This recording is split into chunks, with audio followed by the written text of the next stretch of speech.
The Winnipeg Blue Bombers have had plenty to cheer about for the past 4 seasons, but that wasn't the case in last year's Grey Cup. The Montreal Alouettes had the last laugh on that day 6 months ago, and now the Bombers get to seek their revenge at home. It's the 2024 CFL season.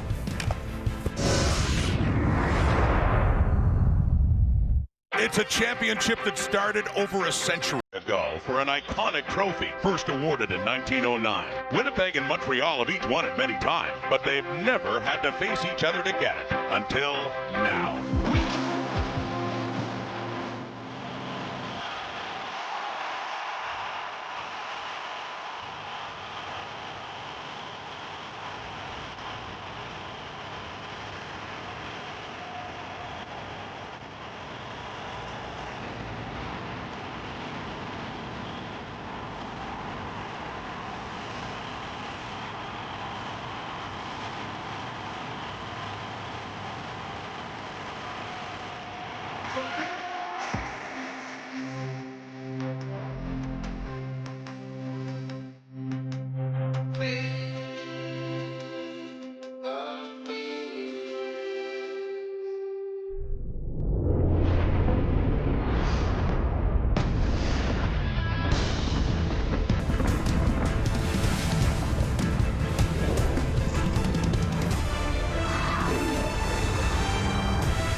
Zachary J. Collaros is going to his 5th season as a Bomber. The first 4 ended with an appearance in the Grey Cup.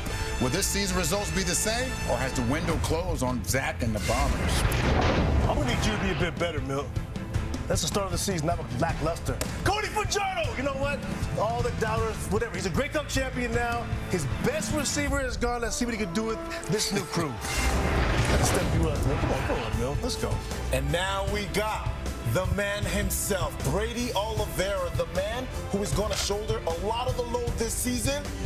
We'll see what he has this week. Tyson Philpott began last season on the sidelines, but his season ended in the most memorable way possible, catching the game-winning touchdown in the Grey Cup. He is healthy now and could become Cody Fajardo's favorite target. And welcome to the 2024 CFL season. We are so excited to bring you all 81 games. We've got the panel right here. Milt Stiegel, Davis Sanchez, and the rookie Enoch Mwamba, and Farhan Lalji filling in for Cade Burness. We'll get to the boys in a moment. But first, all of us here with the CFL on TSN would like to let everybody know that we are dedicating the 2024 season to our good friend Darren Detition, who we lost a couple of weeks ago. When I think of Dutch, I think of him 2 years ago at the Grey Cup, giving out the big trophy, giving out the MOP and the MVP to this guy right here, Enoch Mwamba. He loved this league. He loved this game, and we loved you, Dutch. We'll be thinking about you for all 81 of these games. And with that, we will head to Winnipeg in Princess Auto Stadium, where my good friend John Lou joins us. J. Lou, over the last couple of years when Montreal plays Winnipeg, we call this the J. Lou Bowl. But that would be a slight to Jason Moss and Cody Fajardo, and we know they love coming up with slights, don't they? Yeah, Farhan, and you know what? The league really gave the people what they wanted. CFL fans are getting a Grey Cup rematch to open the season, but they didn't give the Alouettes what they wanted, and that was to start their title defense at home. And so pretty much to a man, Alouettes players are using that as fuel. They aren't happy that they aren't going to get to start their season at Percival Molson Stadium. Tyson Philpott telling us earlier this week that he feels like that's a continuation of the Alouettes being considered and treated as underdogs like they were since the beginning of last season.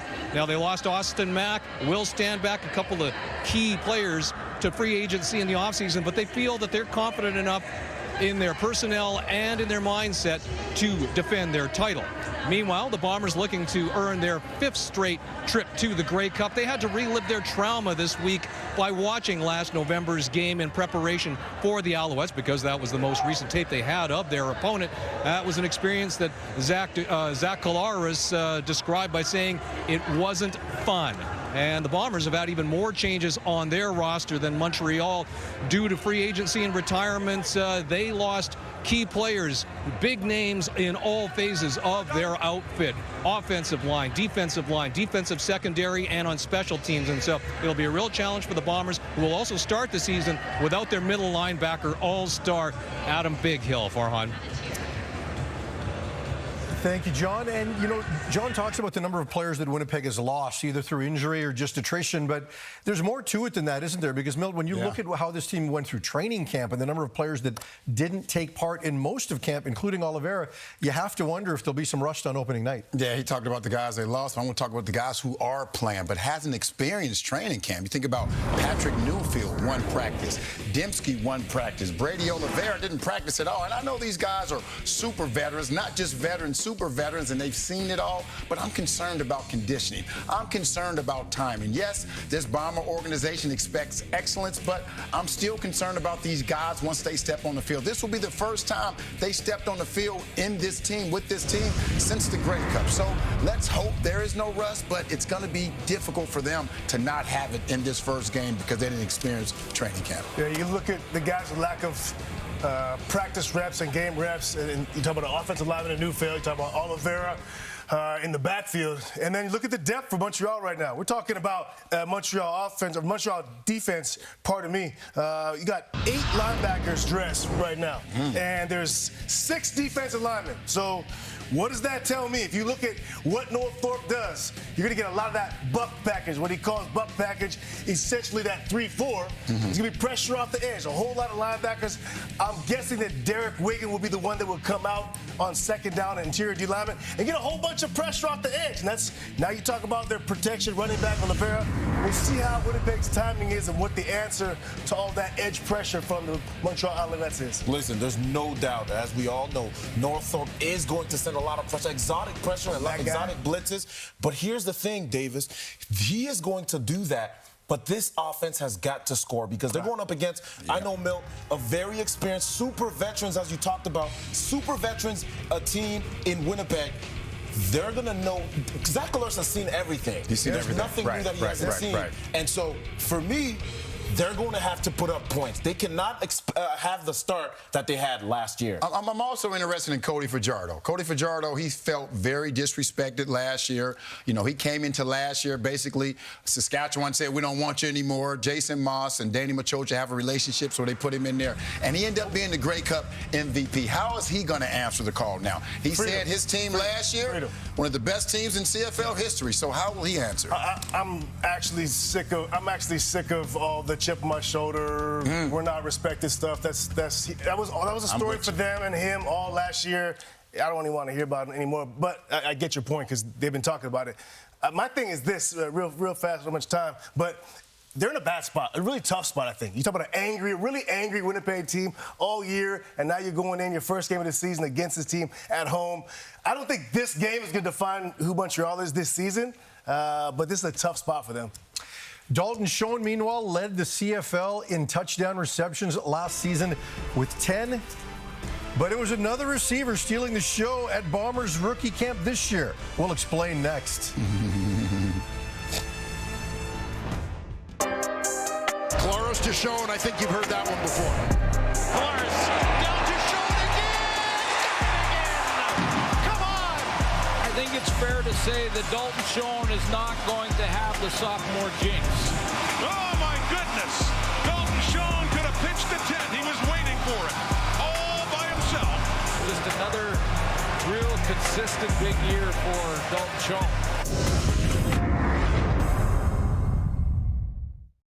Guy Milt might be the most popular Bomber ever. Even after he picked the Lions to win the Grey Cup, they are still rocking the number 85 in the peg, so much so that Milt decided to dust it off last month. Here I am for my 18th training camp. I'm excited. I'm nervous. I've never been this nervous before a training camp, but I'm going to go out here and have some fun. Milt Stiegel, training camp. Let's have some fun. I'm on my way to get my physical now. I'm still 181, baby. Man, cute in the face, thin in the waist, baby. I'm good, Doc, right? I'm good? These young bucks, they sizing me up, baby. They're sizing me up, baby. All right. First time in this locker room. Where's my locker? Where is it? Oh, all right. Oh, yeah. Wow. All right. All right. All right.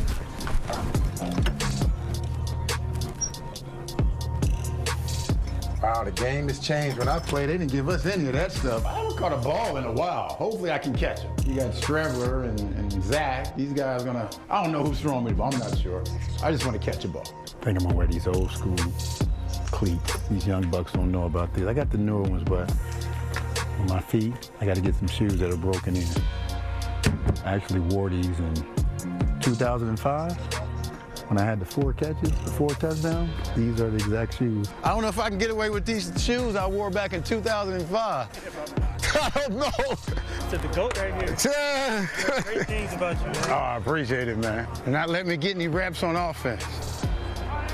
I don't know why. How much longer is this period, do you think? How much longer? I mean, I gotta go to the restroom. We'll do whatever they allow me to do. We'll see, yeah.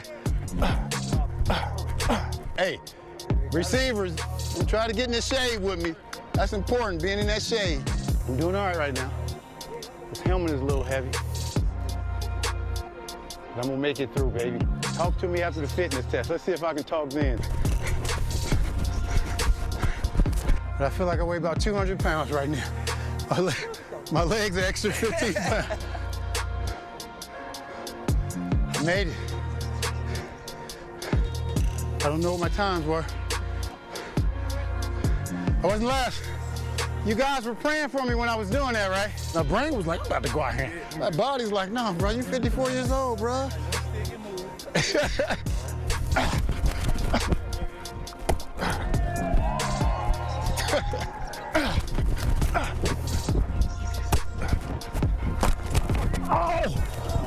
I appreciate you sneaking me in there, Coach.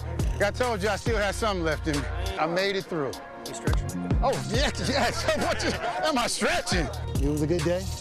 I got a couple of reps, a few reps. I was about to get in one-on-ones, but they cut it short. They didn't want me to break them off.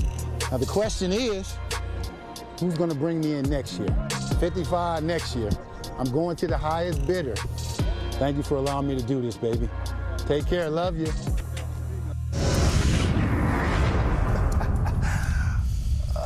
Go, baby. He still wants to do this. You know, I heard that Mike O'Shea was nervous about the whole thing, but then you finished 4th in the conditioning competition. Out of 18 receivers, That's baby. pretty good. I can get hit and everything. What happened to the young man that hit you in the back? I heard they sent him home for touching the goat. And they had a helmet big enough for your head, Milt. Oh, hold on. And I let the young man stop me because, you know, he was trying to make the team. I didn't want to show him up. You know how I do it, baby. But the question is, where will I be next training camp? My lawyer right here, David Sanchez Esquire, is taking calls because I plan on being in another training camp. Rider fans, talk to us. You want Milt at camp, Riders fans? Come through me. I want to see Davis at camp. Nope, it's Milt's in camp next year. I don't know if they're going to be as nice to you out there, though. Well, listen, 147 touchdown passes for this guy lifetime. We've got another guy that's trying to climb up that list, but he has one thing that Milt never had, a chance to be interviewed by Kate Burness. Touchdown, Alouettes! Touchdown, Tyson Philpott! Tyson Philpott has the catch that has put Montreal ahead in the Grey Cup. 23 years old. You're a Grey Cup champion. Just gonna hang up the cleats now? Definitely not. It's time for the encore, I think. I love that. In such a short amount of time, you've accomplished so much in the CFL. I mean, we all know your family's history at this point, but the fact that you played in the big game and you had the play at the end of the game that really solidified it, I mean, what did that moment mean to you, and have you had time to reflect on it? Definitely try to reflect, just like hearing from the older guys, like soak it in as much as you can, just because those moments might feel like they're going to last forever, but they don't ultimately. So that's been the biggest thing, soaking it in, but also trying to move past it and think about how we're going to move on from this and what's next. So that's been on my mind for sure too. But yeah, ultimately soaking it in because my dad won it. Hopefully my brother's going to win it. And I didn't know we were the first father-son duo to ever win. So Jalen, I don't think there'll ever be a father and 2 sons to win. So if you can do that. I feel like you're putting a lot of pressure on Jalen at this point. Definitely. And he feels the pressure too. He knows what needs to be done, and I can't wait. He's so excited. Are you currently riding in the front seat because you won the Grey Cup? I would have to say that, yeah. That's the first time I've said it out loud, but I would say so, yeah. And he feels that. I mean, he was drafted first, so he was put in the front seat at the start, even though I felt like I should have been drafted first. But ultimately, yeah, it's just another chip for him to move past me now. How do you balance that? Because you guys play on opposite teams. So there has to be a level of competitiveness, but at the same time, support for one another. Yeah, definitely. Obviously, being our first time playing on different teams, the support's always there. The competitiveness also just comes with not even us, like other people. You know, I hear his coaches are like, oh, we should have drafted the other guy. Like, just little things like that, you know, just to get on him and, you know, motivate him as well. But I'm definitely there for support. You know, I would love to see him win a Grey Cup. And, you know, it's in BC next year. And, you know, Calgary, Montreal in the home, you know, it could be nothing better than that. And look at this, Milt. You have inspired our good friend, John Lou. He's going to be at training camp next year. He'll be with Brady Oliveira, though, when we come back. Look at that hair, baby. Form. It's flowing. That's amazing.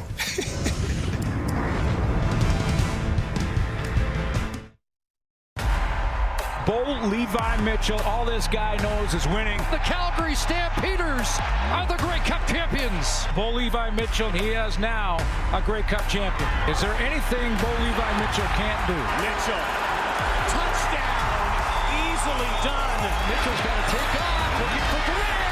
Got it! Touchdown! The Stampeders are over the hump and back on top. The MVP of the 2018 Grey Cup, Bo Levi Mitchell.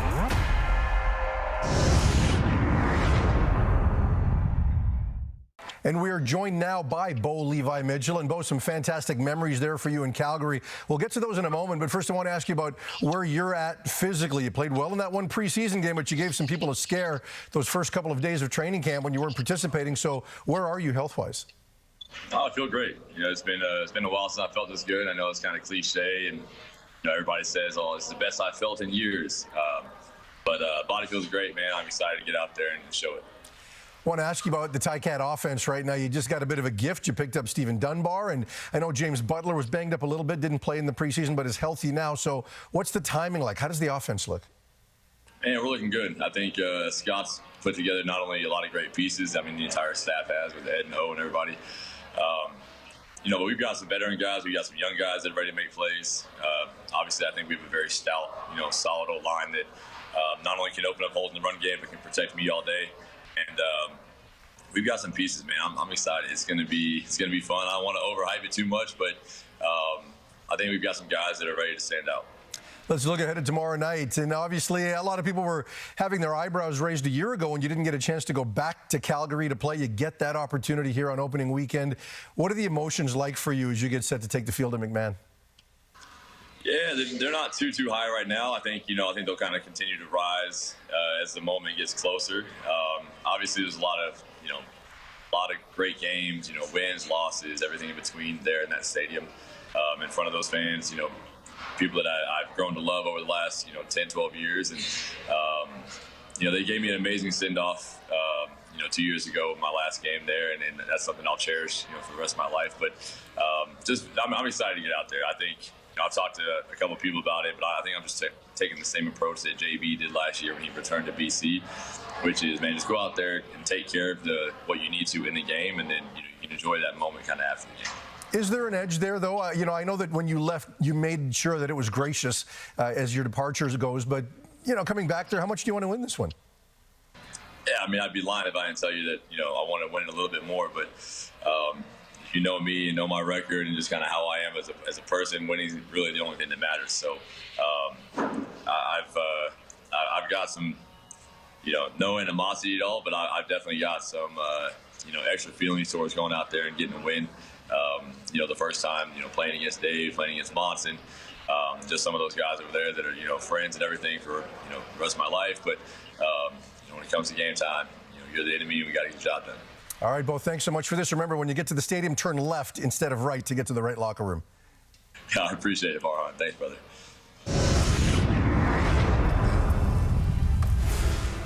And guys, Bo has promised he's not going to be working with us at Grey Cup this year on the panel. And you can catch him in Calgary tomorrow night. You've also got on Saturday, it is the Rough Riders in Edmonton to take on the Elks. Note the revised game time. That's at 2 p.m.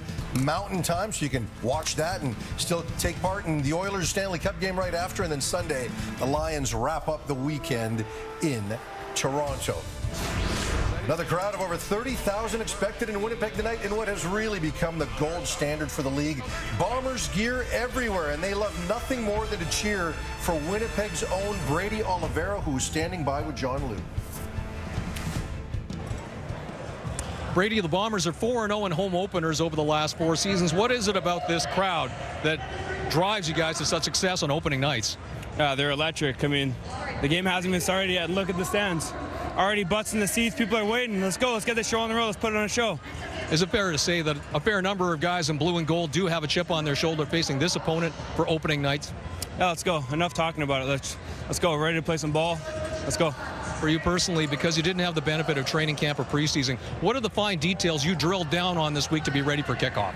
Yeah, just making sure my eyes are right, mentally making sure I'm good, and then the rest. Let's just go. Let's go play physical football. Hey, thanks for this, Brady. Thank you. Thanks, guys. And here's a look at the 5 most popular anytime touchdown props for tonight's game. 4 of the 5 most popular anytime TD picks will be wearing a Bombers uniform tonight. The lone Alouettes player on the list is Tyson Philpott, who is the most popular anytime TD pick for tonight's game. All right, guys, we need your picks. Let's start with you, Enoch, the rookie. Let's see what you got. Farhan, I'm going to go with a guy who's not so young anymore. And to me, he's got to grow up. And Cody Fajardo is going to need him if they're going to be a high-powered offense. It's going to be Keon Julian Grant. That's who you like, huh? That's who I like. I'm with Kenny Lawler. And I look at the depth for these Alouettes. I got Sutton on the boundary for the Alouettes. Sutton is out. Now, Ruffin moves into boundary half. He's usually a corner. So there'll be some matchups I think they'll like for Kenny Lawler on the outside. So we'll see. I like that one. He's a go-getter, too, when it comes to the high point in the ball. I could have went Sean. I could have went Lawler. I could have went Brady Oliveira. Those are probably the favorites. But I'm going to go with somebody who had a career year last year. Drew Wolodarski. That's a good pick. 47 receptions. That's it. He had 6 touchdowns. So when he catches the ball, he scores. And he knows those other guys are going to get a lot of attention. So when he gets his opportunity, he takes full advantage of him. Because of that, I'm going with Wolodarski. You guys make anything of Brady pregame? Focus. He said he's ready to go. He said he's tired. Listen, it's a long season. Are they mad? Yes, they are. Yes, they are. Yes, they're mad. Of course they're mad. They're mad. Hey, I'm going to pick Tyson Philpott. He scored touchdowns in 5 of the last 6 regular season games a year ago, not to mention that rather important touchdown at the end of the final game. And he also went to Davis Sanchez's high school, Seaquam. So that's all the reason in the world to pick him. So to recap, 3 of the 4 picks that we've got are among the 5 most popular anytime TD props at FanDuel. Drew Wolodarski, the biggest long shot at longer than 3-1 odds to score. Enoch is on Keon Julian Grant at +140. We'll be tracking our picks throughout the year with the Anytime TD Challenge champion crowned at the end of the year at this year's Grey Cup. It has been exactly 200 days since the Owls hoisted the Grey Cup at the expense of the Bombers. The fans have been waiting for this one. It's the rematch to kick off the 2024 season. Coming up on TSN.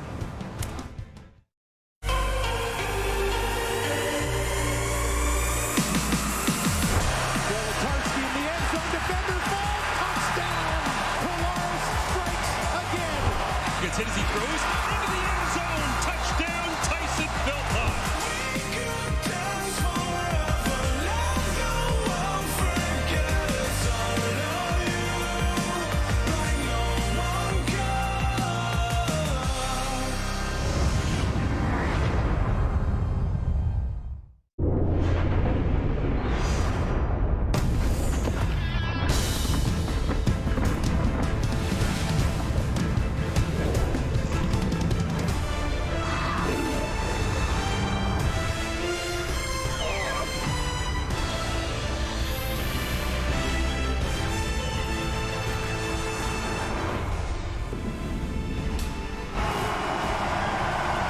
To the 2024 CFL season. It is the first of 81 games. No better place to do it than Winnipeg, where another crowd of 30,000 plus is expected for the rematch, gentlemen. Yes, this is the opening game that everyone wanted to see. Is Montreal Alouettes for real or the Winnipeg Blue Bombers for real? It should be a great game. They will be buzzing. You see these guys pregame, you heard them talking, the Bombers, they are fired up, and Montreal feels disrespected. Let's kick this thing off. It's time to roll in one of the best atmospheres in the whole entire league.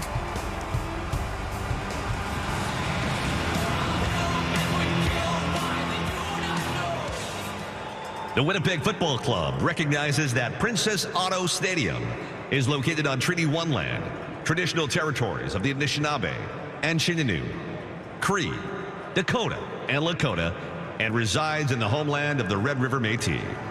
We also recognize our community's relationship with Dene and Inuit peoples, and that our city's water comes from Shoal Lake 40 First Nation. In this spirit, we commit to a path of reconciliation and moving forward in partnership with one another in all we do. Ladies and gentlemen, today marks the 80th anniversary of D-Day. On June 6, 1944, brave soldiers stormed the beaches of Normandy, forever changing the course of history. Among those heroes who bravely fought on that day was a cherished member of the Winnipeg Blue Bombers, Jeff Nicklin. In the 1930s, Jeff Nicklin was an all-star with the Winnipeg Blue Bombers. This outstanding athlete, whose courage on the football field won him accolades, would go on to engage in a more dangerous occupation, leading paratroops into battle in World War II.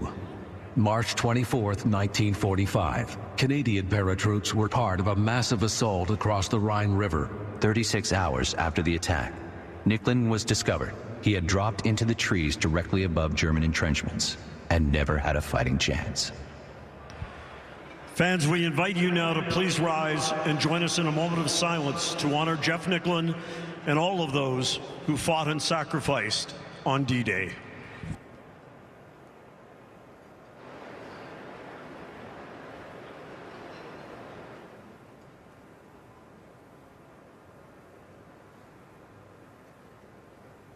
And ladies and gentlemen, please remain standing for Old Canada, performed tonight by Beverly Wynn. Oh, Canada, our home and native land, true patriot love in all of us command. Car t'embrasse porter l'épée, il sait porter la croix. Ton histoire est une épopée des plus brillants exploits.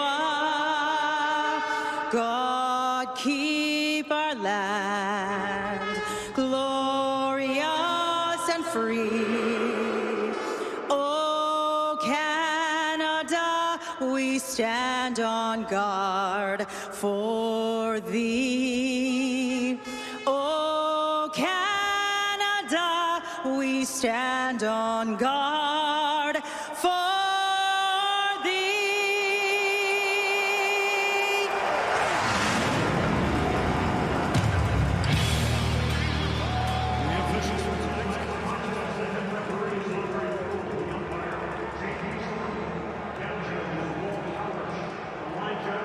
Welcome to Winnipeg, everyone. Welcome to a new season in the Canadian Football League, and we pick up where we left off in 23 with the Montreal Alouettes and the Winnipeg Blue Bombers in the Grey Cup, and we all remember that dramatic finish, Glenn, led by Cody Fajardo down the field in the final minute for the victory. What a difference a year makes for Cody Fajardo, now coming in as a Grey Cup champ. Yeah, these two teams battled to finish season. They'll battle to start the 24 season. And let's start with Cody Fajardo. Almost called it a career at the beginning of last year. Got a call from Jason Moss and kept playing. And all he did was lead the Owls to a championship and took home MVP honors in the process. Zach Collaros was the opposing quarterback in the Cup. Bombers pivot knows that big game very well. Since being traded to Winnipeg in 2019, he has led the Bombers to the Cup every single year and won it twice. It was 10 years ago Mike O'Shea took over as head coach in Winnipeg. This is his 10th season, and what a remarkable run he's had, especially in the last 4 years, going to the Grey Cup. All 4 of those years. And Jason Moss, he left himself a tough act to follow with Montreal. This is his 2nd year as Al's head coach, and we know what happened in 23. Great run at the end, 8 straight wins, including the victory over Winnipeg at Tim Hortons Field in Hamilton. 200 days later, we're about to begin again. Myron Mitchell, one of the newcomers for Winnipeg, back there with Johnny Augustine. It's the All-24. From here on in, a new CFL season is underway. The kickoff by David Cote from Montreal, and it is the newcomer Mitchell with it. Big return for him to get it started. Janarian Grant leaving Winnipeg to sign on as a free agent in Toronto. Think about that trade back in October of 2019 with the Argos. Zach Collaros becomes a Winnipeg Blue Bomber, has led the Bombers to the Cup in every single season since starting at quarterback here, and threw for almost 4,500 yards last season. That was a career high for Collaros last season in terms of passing yards. 33 touchdowns to 15 picks. So Winnipeg taking the ball first after Montreal had won the toss and handing off. So along the ground to Brady Oliveira. We saw that a lot last year. So a first carry right away for the CFL's leading rusher in 23. Leading rusher behind a good offensive line. Had to make a couple of changes. DeMarcus Hardrick at right tackle, no longer with the Bombers. Eric Lofton will take that spot, and Brady Oliveira led the way with that group, running behind that O-line, and was the outstanding Canadian in the 23 season. He had over 1,500 yards in terms of Canadian running backs, second only to John Cornish in CFL history for a single season. So it's a 2nd and 8 now after that 2-yard pickup, and that one he does not hang on. That's intended for Nick Dembski. So a 2-and-out to start for Winnipeg here in the season opener. Boy, that the Montreal defense was underrated, I think, last year through that stretch of 8-game win streak leading into the playoffs and winning the Grey Cup. I mean, everyone talked about Cody Fajardo, good offense, big play receivers, but that defense really turned it on in the second half. Jamison Sheehan in his 2nd year, the punter for Winnipeg, standing just outside his 30. Watched James Letcher. He got a chance late in the season. He made the most of it for the Alouettes. And taking off here to the left. Good coverage downfield with a flag coming out. Good tackle and special teams there by Brian Cole. See him in the defense, not necessarily in the starting lineup, but for the Bombers, but we will see him at linebacker with Shane Gauthier, with Adam Bighill out of the lineup for this one. During the return, illegal block, Montreal number 29, 10-yard penalty, first down. There he is, the Grey Cup hero, Cody Fajardo. Cody Fajardo, Grey Cup champion. Talked to him this week. He liked the sounds of that. What a finish to that game last year to wrap up the season in the championship.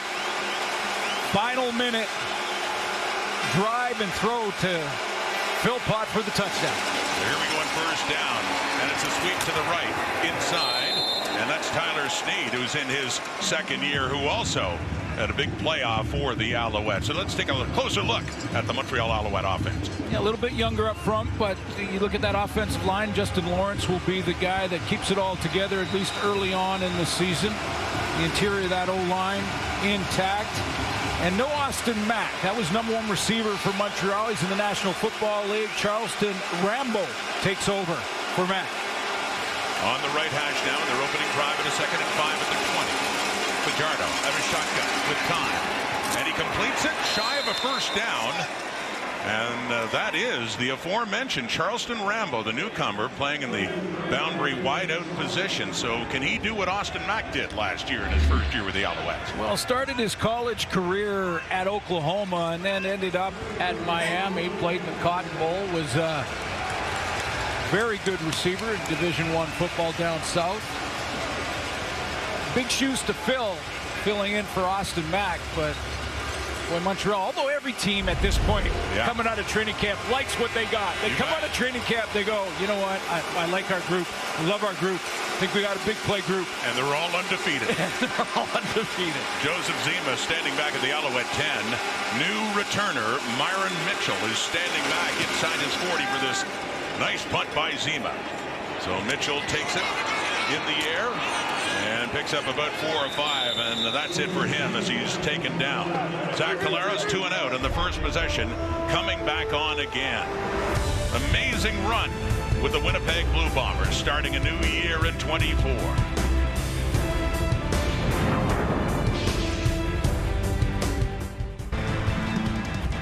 The newly named Princess Auto Stadium. Yes, New York Fries, Thursday night football. Got us thinking as well as watching this hungry. game. And the Bombers about to start their second possession. The two-time most outstanding player, Zach Collaros, at quarterback, handing back to Brady Oliveira, who starts to lose his feet, but he still managed to lean forward and pick up a good gain on the first down against that Alouette defense. A couple newcomers for the Montreal defense up front. Derek Wigan, former Calgary Stampeder. Eddie Berglund is also on that defensive line as a starter defensive end. Darnell Sankey led the way in that turnaround the midseason for Montreal. And Marc-Antoine Dequoy, the all-star safety. What a game breaker he was last year, wasn't he? He had a pick 6 in their visit to Winnipeg last summer, in summer of 23. And, of course, big one in the Eastern Final that helped Montreal beat Toronto. Faking to Dembski on the second down. Collaros runs out of time, and it's Sean Lemon who comes in.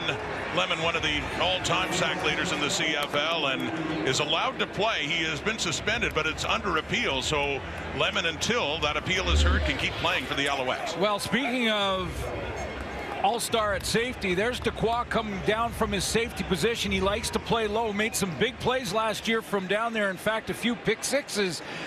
When Zach Collaros saw that, he was trying to go deep down the middle. Coverage rotated to it. Sack for Lemon. Mustafa Johnson was in on that as well, but Lemon with the sack, 102nd of his career. Here's James Letcher, game breaker. We saw that late last year, and a good return, getting it up near midfield. And a nice spot to begin for Cody Fajardo. Collaros been sacked by Lemon before, and he was again there in a scoreless tie early. The season opener in Winnipeg on TSN. A play they'll never forget. Grey Cup, seconds to go. Cody Fajardo finds Tyson Philpott for the game-winning touchdown. Well, the drive was amazing. There was just about 20 seconds left when Philpott caught that touchdown. 13 for the Bombers to try and come back. They couldn't. Montreal, Grey Cup champion. Dramatic fashion. Big time. There was a 2nd and 18, a 3rd and 5 on that. They extended the drive, ultimately winning in the hands of Walter Fletcher. A lot of talk about William Stanback leaving as a free agent to the BC Lions. And Fletcher been a part of that Alouette offense in previous years and looks like the feature back right now for Montreal. Well, coming off the edge, he's going to have to deal with this guy. Still around and still getting it done. Willie Jefferson, 33 years old, going into this campaign, and last year led his team in sacks. No Adam Bighill, late arriving from that injury, so Shane Gauthier will start in the middle, and newcomer on the corner, Terrell Bonds, playing for the Mario Houston. Fletcher stays in, no gain, 2nd and 10 at the Alouette 51. Fajardo running at a time. Celestin Hill, but nearly had him. It's intercepted by Brian Cole. Cole down the sidelines, finally forced out deep in the Alouette zone. Pressure was coming from Haba, and Fajardo is picked off early in this season opener in Winnipeg. I mentioned you're going to see some Brian Cole in the lineup with Adam Bighill out, and he's going to disguise this nicely, kind of slides up like he's going to actually come on a delayed blitz and then drops underneath this throw. Cody Fajardo doesn't see him, and Cole is off to the race. I mean, great disguise by Brian Cole out of Mississippi. 3rd year now with the Winnipeg Blue Bombers, and is going to get some playing time with Bighill out. Turnovers were huge for the Alouettes in their playoff run. Against them now, it's first down. And that one, just the shoe tops of Kenny Lawler, who can't hang on to it. But Big moment for Brian Cole, as you said, trying to find a spot as a starter in this linebacking core for Winnipeg. Well, and he can move around. I mean, he's a linebacker, but he's one of those tweener type linebackers, free safeties or strong safety. Played both positions in college at Mississippi State, so he can fly around to the football and disguise that nicely. On the incompletion is 2nd and 10 now. The Montreal 20 set up by the Cole interception. Collaros, and that one low and caught. Not enough for a first down, but Lawler does hang on to it, and it gets them closer inside the 15. Well, how close? See the spot of the football is, you know what Collaros wants to do. Yeah, first decision of the 24 campaign for Coach Mike O'Shea. Closing in on a pretty good milestone in Bomber history. And on comes Chris Strebler in relief of Zach Collaros. Circa 2019, remember when they had these two quarterbacks. Strebler, his first game back since they won the Grey Cup 5 years ago. After some time in the NFL, and he is known for this situation. Great running quarterback as he keeps it. Right side, pushes through, and it looks like he has enough. Down to the 10. They keep the football in Winnipeg's end. Now, they needed 2 yards, so the Alouettes might disagree. We'll wait on a measurement here. Well, they were moving the chains. Yeah, the signal is first down Winnipeg. Yeah, they were moving the chains without even measuring. And I think the Owls thought that there was a fumble at the bottom of this pile. Remember how effectively Winnipeg used Chris Strebler to complement Zach Collaros late in that Grey Cup run in 2019. He had, for a time, been the starting quarterback for the Bombers earlier that season and started his first 3 games in the CFL back in 2018. So a welcome back for Strebler, getting the first down. First and goal, right at the 10. Play fake, ends in a lock. No, too far. Intended for Dalton Schoen, who led the Canadian Football League last year in touchdown catches with 10. A play fake to the leading rusher in the league can really influence the defense, and I think Zach Collaros thought he had something here with this corner route, and he's got some outside leverage. That ball just thrown a little bit over that right shoulder. Dalton Schoen had a shot at that. Pretty good route. Lawler to the left, Wolotarski off to the right, throwing again on the second down. Pump fake, stepping up, looking to the left for Lawler. Oh, not quite, a bit too far, and nearly had one of those patented Kenny Lawler catches that he has done so many times leaning back, but just couldn't get his hands on the ball. Well, the pump fake opened up Kenny Lawler, and they were on the same page right up until the final throw. I mean, right up until when it left the hand of Zach Collaros. Look at the route. First of all, it's a little dig route, and then they adjust on the fly, a pump to go to that corner. And once again, the ball just gets away on Collaros, just inside shoulder, and Kenny Lawler almost came up with it. How many times have we seen him actually come down with those ones? 17-yard try now for Sergio Castillo, who made over 90% of his field goal tries in 2023. He's 1 for 1 in 2024. So points off a turnover. Not a touchdown, but it was that close. Instead a field goal, but it's 3-0 Winnipeg leading the Alouettes.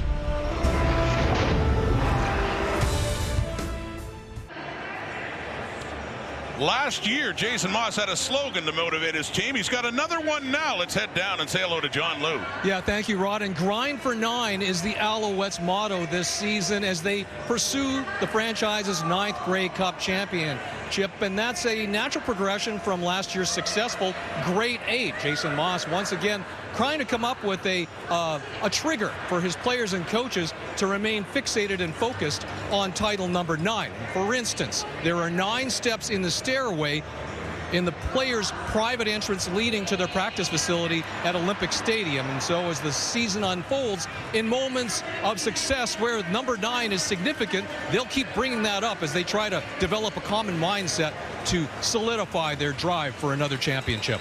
Rod? So John, grind for 9 after be great for 8. And wouldn't you know it, last year, by mid-September, they were 6-7. They won 8 straight games to win the Grey Cup. And the ring title. Fajardo throwing, and a little in behind, Tyler Snead. He takes a pop as well as that falls incomplete. Well, both these quarterbacks that, are both, you look at their hands, they're going to have Grey Cup rings on those hands. Both these quarterbacks a little bit off to start this game. I mean, Zach Collaros had a couple of open receivers in the end zone, missed them both. And this one, as you mentioned, Rod, just a little bit behind the target. These guys will get locked in, but can give Cody Fajardo a little bit of a break when he's got a guy coming downhill on him. So the Alouettes again in a 2nd and long. It's 2nd and 10 now. Pressure's coming. Fajardo gets rid of it to the right. That is caught by Snead. And they rule it a catch. Tyler Snead in his 2nd year out of East Carolina. What a find he was for the Alouettes last year, and a big catch for a first down there. Well, that's what I mean about ruling out of field is a catch. That's what I mean about it won't take these quarterbacks, these veteran quarterbacks, very long to get locked in. That was a very accurate throw to the sideline. Just needed 1 foot in bounds, and it was a catch. And back to Walter Fletcher now as Montreal quickly runs another play. This is a long throw in Canadian football to get it from that far hash all the way to the sideline and be that accurate on the throw. It won't take them long. And 1 foot in. Nice catch. And a gain of 6 for Fletcher in the ensuing play. So a 2nd and 4 in Bomber territory after the Alouettes' first down of this game. Lots of time and a deep look. Fajardo. Coverage is there from the new corner. Terrell Bonds, who's covering Rambo, and that falls incomplete. 3rd down coming up. Are you saying Bond versus Rambo? Bonds versus Rambo. Who do you like in that matchup? I mean, Bond's got Q. He's got the gadgets. Rambo's a fighter. I mean, he's not going to give up. He's going to battle you all the way to the end. Bonds gets the first one. Terrell Bonds out of Tennessee State. Mentioned DeMario Houston. Moving on in free agency. Filling some big shoes there. The boundary corner is Bonds with a punt from Zima and back from Mitchell. At the 15, trying to find a place to go. He can't. Ball comes out. Was he down? And it's Bryce Cosby picking it up. It is Montreal football. A newcomer for the Alouettes in Bryce Cosby with a big pickup on special teams. Mitchell, it comes out. And on the turf, Cosby has it.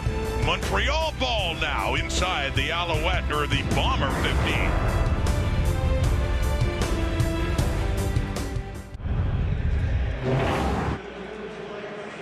Let's take another look at the fumble. First of all, let's make sure that it was a fumble. I believe in the replays, the ball is out before they're down by contact. Terrell Richards is the one who pulls it out. Beveret's also in on the tackle. You can see Winnipeg, the ball is out. Challenged the previous play for no yards. Okay. The play will be reviewed. So Michael Shea has challenged no yards, which he can. So not challenging whether the knee was down. Obviously it wasn't, but and this is interesting. In the Grey Cup last year, Suits, you may recall, Montreal had a challenge for no yards on a fumble on a return by James Fletcher. A new wrinkle for us this year. That's a live look at the command center in Toronto. It's Dave Foxcroft and Jeff Harbin who will be ultimately deciding this, as they'll get a lot of different views to see whether or not it was no yards. Well, it's a 5-yard halo that goes all the way around the returner, and I don't think it's close.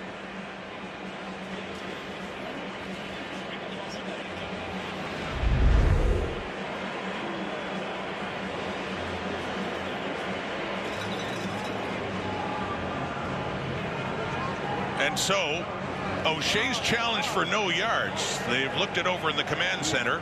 Is it Montreal ball deep? Here's the announcement from referee Andre Proulx. After review by the command center, there was no infraction for no yards on the play. There was a fumble recovered by Montreal. First down, Montreal. Winnipeg lose their challenge and a timeout. So Alouette football, mentioning again, Glenn, what we're showing you now, a live look inside. Dave Foxcroft is there, Jeff Harbin, and the crew in the command center making these key decisions. We're going to take you right into the command center, and we've got two longtime veterans in there. Get the good work, guys. Alouette ball, deep, bomber zone, that is caught. Tyson Philpott, touchdown! Well, isn't that fitting? First touchdown of the 2024 season is scored by the guy who had the last touchdown in 2023. Fajardo to Philpott again. Well, first of all, whenever you get a turnover from your special teams or defense, you want to get back and go right after the opposing defense and take care of that momentum, keep it with you, and score on offense with the major. The Montreal Alouettes get that done in one play, and yeah, it's the hero from the Grey Cup in the final seconds of that one, getting started early in 24. Drafted back in 2022, along with his twin brother, Jalen Philpott, who went to the Stampeders and Tyson to the Owls, and what a career early on for Tyson Philpott with the Montreal Alouettes. Of course, a moment that could never be taken away in that championship last year. And what a start after the turnover and the punt return as Cody Fajardo finds Philpott again. Well, he's going to be ended up all by himself outside as the corner drops off on this play to help out on the deep route. So Philpott has lots of time to get turned around, and now he can put a move on the DB in the open field, and that was a great one inside. A little spin move to get into the end zone and finish off the run.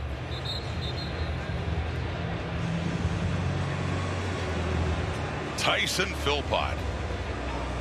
What an enjoyable offseason I'm sure he had, as did that man, Cody Fajardo. As they're the first to find the end zone this year. And a 7-3 lead. All the points scored off turnovers in this game so far. Just under 4 minutes to go until quarter time. And back for the kickoff, Myron Mitchell, who had coughed up the football just moments ago, leading to that Alouette TD. So Winnipeg getting the ball again, and Mitchell is coming in across the 30, breaking out left, and finally taken down up close to the 45 for the Bombers. Now trailing by 4 here in the season opener. Well, just like Cody Fajardo, it won't take Zach Collaros long to get locked in and get that accuracy back. A couple misses inside the red zone in the last drive and in the field goal. But he'll get there. Off to a 1-for-5 start for just 8 yards. Of course, set up deep in the Owl zone after the interception by Brian Cole. So back to work again. But they're 45. Handing off Oliveira, who had so much work last year, but Collaros, of course. Oh, he threw for 33 touchdowns last year. Yeah. And like I said, he'll get locked in quickly. If you take a look and go back to 2021, because some of the veteran starting quarterbacks in the league. What a difference, though. Right? That's amazing. Right? I mean, 90 for Zach. Won't take him long.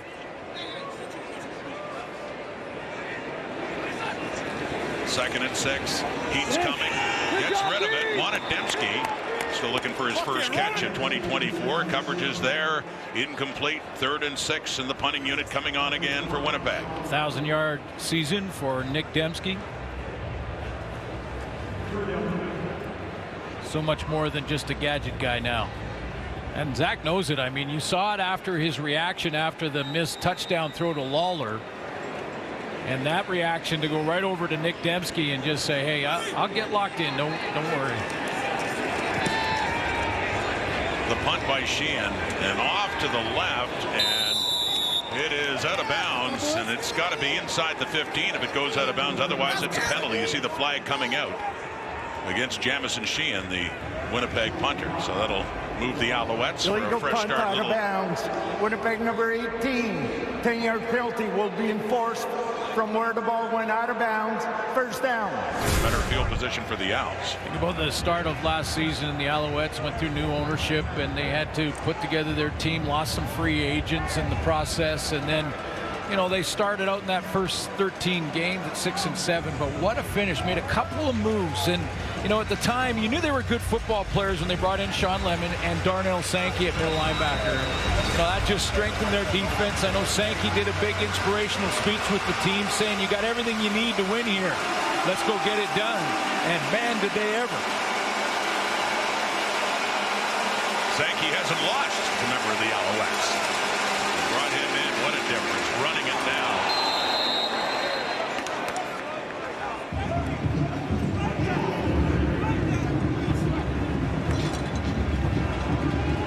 That's Sean Thomas Erlington. Started his career, of course, with the Hamilton Tiger Hits. So his first carry back home with Montreal. Went to the University of Montreal. He's from that city, and a chance as a free agent to head back. So he gets the carry and the pickup and a second down coming up.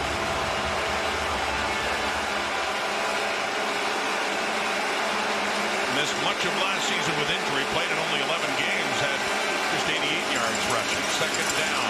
Fajardo to the right. It is caught. It's close to a first down. Charleston Rambo, one of the new receivers for the Alouettes after the departure of Austin Mack. And Rambo is very close to an Alouette first down. Well, he knows where the marker is, and that's important because he's going to stop up right in front of the marker and then just lunge forward. He knows exactly where it is to get it right against that first down marker. 3rd and inches, and Fajardo stayed in for that play. Sometimes they will, when they're not in as much a hurry, go with the short yardage quarterback, Caleb Evans, but they quickly move it and get the first down, so the sticks do move for the Alouettes. Hey, Blue Bombers going with some young corners here and getting tested. Cody Fajardo going right after him on the outside. Terrell Ford, number 30, and Terrell Bonds on the other side. Tyrell Ford and Bonds in the boundary. Here we go on a 1st and 10. Handing off Walter Fletcher. And left side gets it up closer to the 50 in his 4th year at a Ball State. Went to Edinburgh College before that. Just under 300 yards rushing last year, of course, when the Alouettes, the feature of the running game was William Stanback. Now, Tyrell Ford is not, you know, a raw rookie. He's in his 2nd year, but he's not much playing time. So basically a rookie out there. And then on the other side, Terrell Bonds, as we've already mentioned, he's got that one knockdown or that one good coverage down the field. But when you get done game time, training camp is one thing. For corners in the game, they're backing up. In the Montreal 48, they have Fajardo. He gets away for a moment, and then he is taken down. New addition to that defensive line, Devin Adams. The other 94, remember, it used to be Jackson Jeffcoat who retired, and Adams getting in on the act here. Well, he gets there, but the guy who causes the problems is Willie Jefferson off the edge. He comes around the corner, takes a long way, and if you want to help out young corners, you know what you do? You get pressure on the quarterback. That's what Willie Jefferson gets it done right there. Flushes Cody Fajardo up into the middle. Last play of the quarter and a punting situation for the Owls. Joseph Zima down near his 30. For Myron Mitchell. Bounces just shy of the 20, picks it up and is taken down immediately on the special teams coverage by Crevon LeBlanc. Princess Auto Stadium in Winnipeg. Game 1, 2024. 1 quarter in the books. Points off turnovers. Bomber field goal, and then the touchdown by Tyson Philpott in a 7-3 Alouettes lead.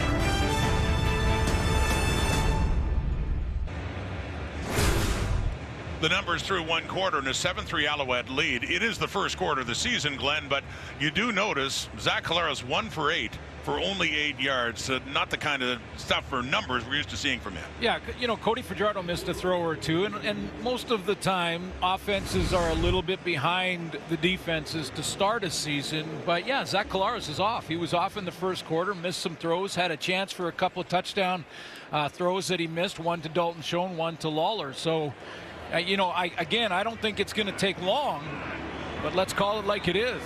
Zach Collaros is off in that first quarter. Cody Fajardo's hasn't been perfect either. He threw an interception that led to the Bomber field goal. Then it was a fumbled punt return that led to give the short field to the Alouettes.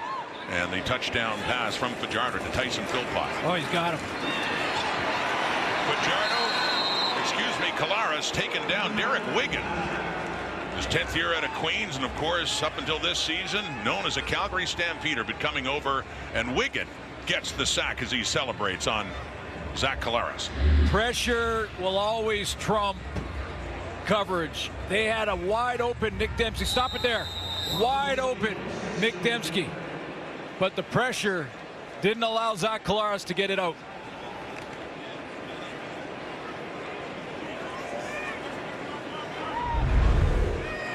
Didn't have time to get it to him. Fucking want me. So dumps it off to Oliveira. And he keeps his feet and gets some of that back, but not nearly enough. That'll be punting time for Winnipeg after now 2 sacks by the Alouettes on Collaros early in this game. I think that pressure on Zach Collaros has been, you know, in the first quarter, a couple of those touchdown throws that he missed, I didn't see a whole lot of pressure there. But remember, there are some changes up front. Liam Dobson playing for Jeff Gray at guard. We mentioned Eric Lofton playing for Jamarcus Hardrick. It's a Saskatchewan Rough Rider this year at right tackle. The punt by Sheehan. And off to the left, but taken by Letcher, and a flag does come out. And catching the football. Looks like no yards coming up here. So this is game 1. Week 1 will continue tomorrow. McMahon Stadium in Calgary, and look who's back. It'll be the first return for Bo Levi Mitchell as a member of the Hamilton Tiger Cats to take on his old understudy, Jake Mayer. That's Friday Night Football on TSN. Tomorrow you'll be off to McMahon Stadium for that one. Yeah, I can't wait. I mean, it feels weird that Bo is his first time back in Calgary. But boy, some great memories there. I had a chance to talk to him this week, and looking forward to that game tomorrow night. Jake Mayer, by the way, looks good. Really worked on the physical side of the game in the offseason. Stamps looking for a bounce-back season with the new yards. Montreal starts inside the Winnipeg 40. Play fake, deep look, end zone, coverage there for Keon Julian Grant. No, that close as he got a little bit in behind, but just could not hang on and was running out of room as well. You know, I think that's a great recovery by Tyrell Ford, the corner. We talked about these young corners, but you're going to see this deep post. It's layered. Philpott on the crossing route, and Julian Grant the deeper post, but a good close from number 30, Tyrell Ford, and he just pulls that right hand down. Doesn't allow the catch. He's battling out there. The ball is at the Winnipeg 38. The Alouettes lead it 7-3. Second quarter, Fajardo. He takes off. Couldn't find anybody. On the run, down inside the 30. And depending on where they spot this, it could be a first down on the legs of Fajardo for the Alouettes. You know, don't forget that this is a big part of Cody Fajardo's game, getting out and running for a first down. He's a great athlete when he gets out in the open field. You think back to last year's playoff run and the Grey Cup, big run in the Grey Cup for 13 yards on second down when they had 2nd and 18 in the final drive. But he rushed in that postseason for over 100 yards total. The new defensive coordinator for Winnipeg is Jordan Younger. Richie Hall has stayed on as a defensive assistant, getting tested now at the 28 of the Bombers. And another deep shot. And Terrell Bonds is the closest to it for Winnipeg. They had the coverage there on Tyler Sneed. It looked like Bonds wanted a flag for OPI there. Well, there is no question that Jason Moss and Cody Fajardo have looked at the depth chart and said, hey, we're going to take some shots on these young corners. Terrell Bonds in excellent position, looking back to the ball, not allowing Sneed to get through him to get to it. In fact, he wanted OPI, as you mentioned, but these two young corners are getting a lot of work. They're going to test them. 2nd and 10. Montreal at the Winnipeg 28. Flags out. Dumped off. Walter Fletcher. He cuts back, and a good run after he catches it. Looks like it's close to another first down. Maybe, but it may come back. It looked like that flag was in the backfield. Love the call on 2nd and 10 to go screen, especially in plus territory when you're in field goal range by Jason Maas. There are 2 fouls on the play. Offside, Montreal number 85. Roughing the passer, Winnipeg number 45. Wow. Will go 10 yards from the previous line of scrimmage. Automatic first down. So despite the offside against the Owls, they benefit overall 10 yards further up the field and a first down.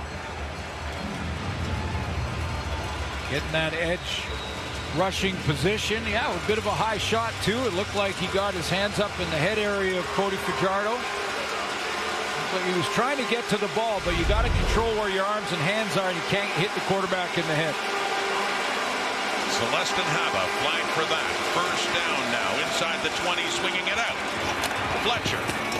And again, good yardage after the carries. He has a long pickup on that first down. 2nd and short coming up for the Owls. Cody Fajardo was saying to us this week that he feels so much more comfortable this time than he did this time last year in this system with Jason Maas. It can be difficult to learn.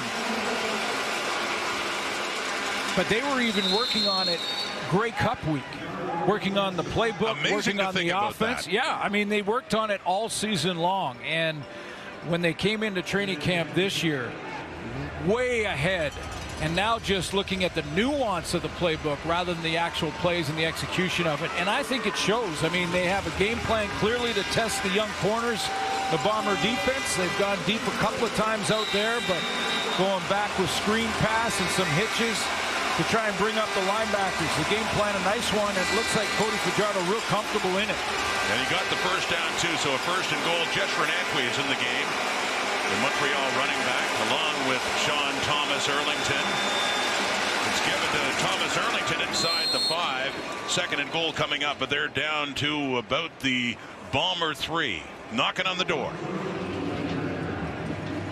Just another reason it was such a remarkable finish to the year, and the Alouettes such underdogs going into that Grey Cup championship.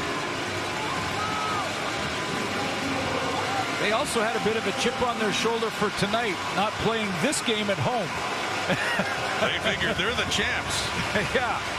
They wanted to start at home, so yeah, I mean, hey, the us versus them stuff has been working for them so far. It certainly did last year. David Dallaire, the fullback, is in. Walter Fletcher, too, as they substitute running backs now. And a 2nd and goal. Winnipeg 3. Fletcher, 3-2-1. And no signal as he got close. And a third down is coming up. And very short. He got it down inside the 1.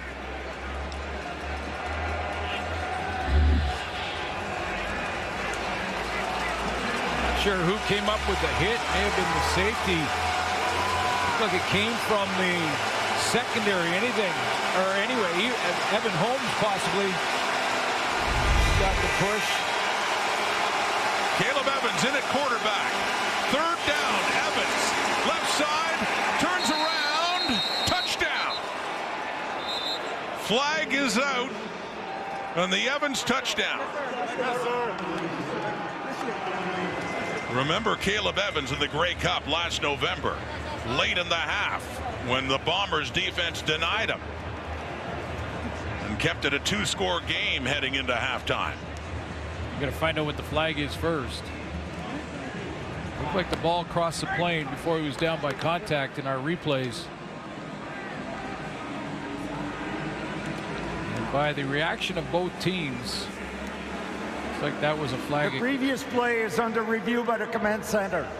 Okay, well, we'll take another look at it. So waiting on word from the flag. The Bombers, to your point, are setting up for a point after. David Cote is out. Caleb Evans, interesting move here to spin back inside. Usually you're just trying to drive your way into the end zone. Oche there trying to make the stop. It's whether or not he was down by contact before the ball crossed the plane, because he spins around, so he show you the ball there. Upon hard to see. review by the command center, rolling on the field stands, touchdown. They'll always take a look, whether it's a potential score or a score, but very hard to. Previous play, we had offside, Winnipeg number 94. That penalty is declined, touchdown. There you go, offside Winnipeg, they'll decline that, but whether it's a potential score or a score, it'll automatically be reviewed. When it's reviewed, it's awful tough to overturn the call on the field when you're on the 1 yard line. There's just too much humanity smashed in there. Yeah, difficult to see. So Caleb Evans with the touchdown, and Cote in his 4th year out of Laval for the point after try, and he puts it through. So the Alouettes, who beat Winnipeg last November, are leading it so far in the first half, now 14-3.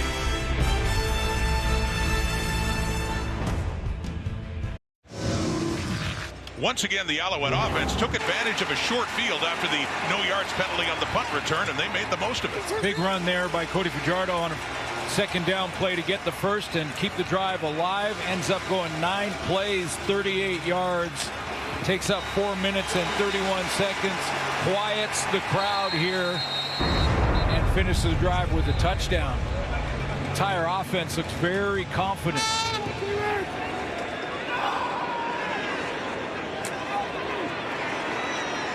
Myron Mitchell on the return, and Winnipeg's in an early hole as he's hit hard right around inside the 30. So Collaros will come back on a beautiful night in southern Manitoba to kick off the 2024 season.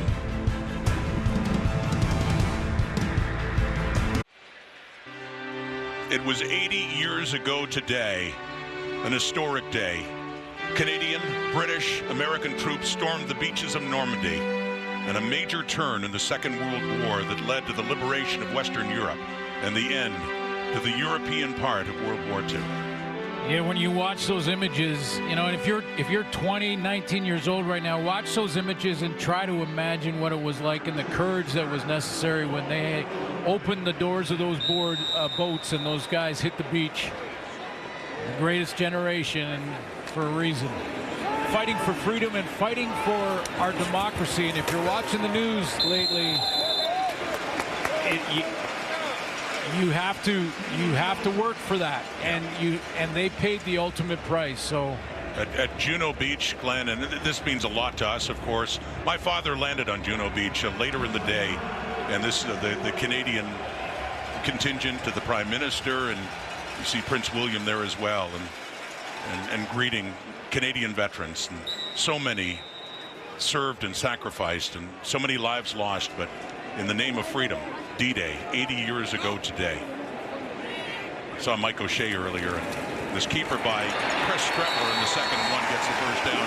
O'Shea, too, like you and I, very appreciative of military history. And no question, and we honor the greatest generation that hit the beach that day, but also the men and women right now working in the Canadian Armed Forces. Absolutely. You know what's going on around the world, and thank you for everything you do for our country. Thank you indeed. 80 years ago today, D-Day. Back here in Winnipeg and midway through the second quarter, it's 14-3 Montreal. And the Winnipeg 43 on a 1st and 10 after the Streveler carry. And the Brady Oliveira. And he gets the push. Gets it up across the Bomber 50, setting up a second down and short. Well, the Bombers went to the sideline, and I'm sure they got together offensively and said, let's go back to bread and butter. Let's go back to Oliveira. And let's settle in, get the O-line settled in. The way you do that is have them drive off the ball. That's Buck Pierce, the offensive coordinator, up calling the plays. I'm sure he went down to the office and said, guys, let's get back to what we do really well. Run the ball on first down, get the good push up front, let our guys settle in, and then we go to play action after that. Chris Streveler is in now. We wondered how Buck Pierce will use these two quarterbacks. Of course, Collaros #1, but having that Streveler option now, and a situation like this in a second and short, he does hand off to Oliveira. It looks like he might have just enough. Be very close to another Winnipeg first down. Take a look at the options and how this will put the defense in a bind. With you got a guy that can run like Streveler, Oliveira going one way, and Streveler can make the choice there to either pull it or give it to Oliveira. That time he gave it to him, but he can pull it too, so you have to stay strong on the backside defensively against that kind of play. There were two instances in 2018 and 19 when Matt Nichols, the starting quarterback, got hurt, and Strebler became the starter in Winnipeg. They got Collaros as really as for an emergency basis because of all their injured quarterbacks in 2019, and that memorable playoff run, they worked together. Collaros ultimately leading them to the Grey Cup title, but Strebler had a hand in that too. Threw a touchdown in the Grey Cup to Andrew Harris. Completes that one to Kenny Lawler, and the Feast Lion is there to stop him in his tracks, but not before they are close to another first down. Well, they get Lawler in motion in the backfield, but again, play action. So a couple of runs to Brady Oliveira. Now the fake to Oliveira, hold the defense, keep the linebackers in tight, and then fling it out there to Kenny Lawler. So a good gain on first, but a second and short. As you see, Lawler there didn't quite get the first down, and Strebler is back in. Well, we'll call him short yardage plus right now. He had a playoff game 5 years ago. All he did was run when he came in. And he runs there. He needed about a yard. Sankey went over the top. Sankey and Brady Oliveira are going to match up a bunch here in this one tonight. Oliveira, when you think of last season, you mentioned leading rusher in the league, all Canadian, outstanding Canadian when award day came around, and was first in every important rushing category, and a finalist for outstanding player. And a first down there. Brady Oliveira. In the Grey Cup last year, he had over 100 yards, 19 carries, 119 yards, and a touchdown for Winnipeg as they had led early in Hamilton last fall.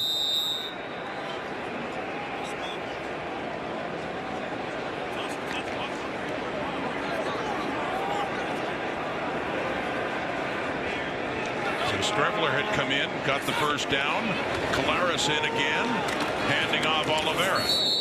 And just inside the 45. Center Chris Kolinkowski is going to get a block on Sankey on this one, and that's what the Bombers, to get that run game really going, are going to have to do. Get to that second level, and Darnell Sankey, the run stopper in the middle, great leader on that defense too. See, he's got to deal with a lineman now. You deal with an offensive lineman, that's kind of big on big up front. Well, big on big is truly offensive line against defensive line, but when you're talking Sankey at 240 and 6'1", it's big on big with middle linebacker too. Sure is. 2nd and 7 at the 44. Collaros over the middle. It is caught.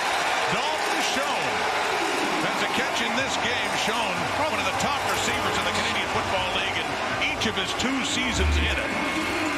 And a first down there for Winnipeg. He takes a hit too from Marc-Antoine Dequoy here, who times that up real nice, but Dalton Schoen hangs on. Remember the Grey Cup last year, we didn't think he'd play. Yeah, had the ankle and really slowed him down, but he caught all 3 in his direction.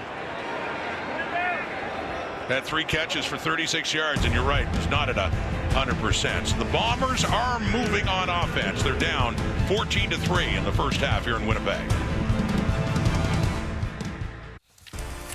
Well, things have gotten a little more physical here. We decided we needed to wear these just for our own sanity. We added a linebacker. I'm not sure how wise that was. Kate, you got to wear one of these next week when you come back.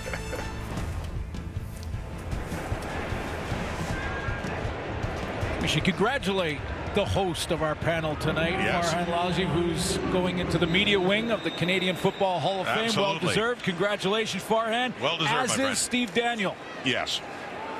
Very important. He's going in. These stats man of the Canadian Football League, Marc-Antoine Dequoy. He's getting it started in week 1 with an interception in the end zone to take some points off the board for the Bombers. How many times have we seen Dequoy do that? He had a pick 6 here in Winnipeg a year ago. I'll tell you what, he has got tremendous range. Now, this is into the boundary with the hash mark, because you're on that short side hash mark. Doesn't have to cover quite as much space as if it was down the middle, but no, you got help. Drop that one because it's his own look, but Marc-Antoine Dequoy coming from the middle of the field all the way to the sideline. Another pick. He had a big one right here last year for a touchdown. He had 5 interceptions in all in 2023. He had an interception for a touchdown in the East Final against the Argos that changed the whole tone of that game. And now Montreal takes over thanks to another turnover made by Winnipeg. Well, he's a finalist out of the East for Outstanding Canadian. You think back to last year, this was against the Bombers, cutting underneath that crossing route, took it back to the house. He had 3 pick sixes, one against Winnipeg, that one against the Bombers, against the Argos, took one back to the house too. And how about in the playoff game against Toronto? Yeah. Big interception right there, yeah. So, you know, I mean, finalist for Outstanding Canadian, the best safety in the CFL going into this season. That one against the Argos was so huge. It was early, but Toronto was driving for a touchdown. Instead, it changed everything. So Collaros intended there for Walter Fletcher. It falls a little low and short. On third down now coming up. So a 2-and-out after the turnover, but the Alouettes get to kick it away to Myron Mitchell and the Bombers and have them start over again.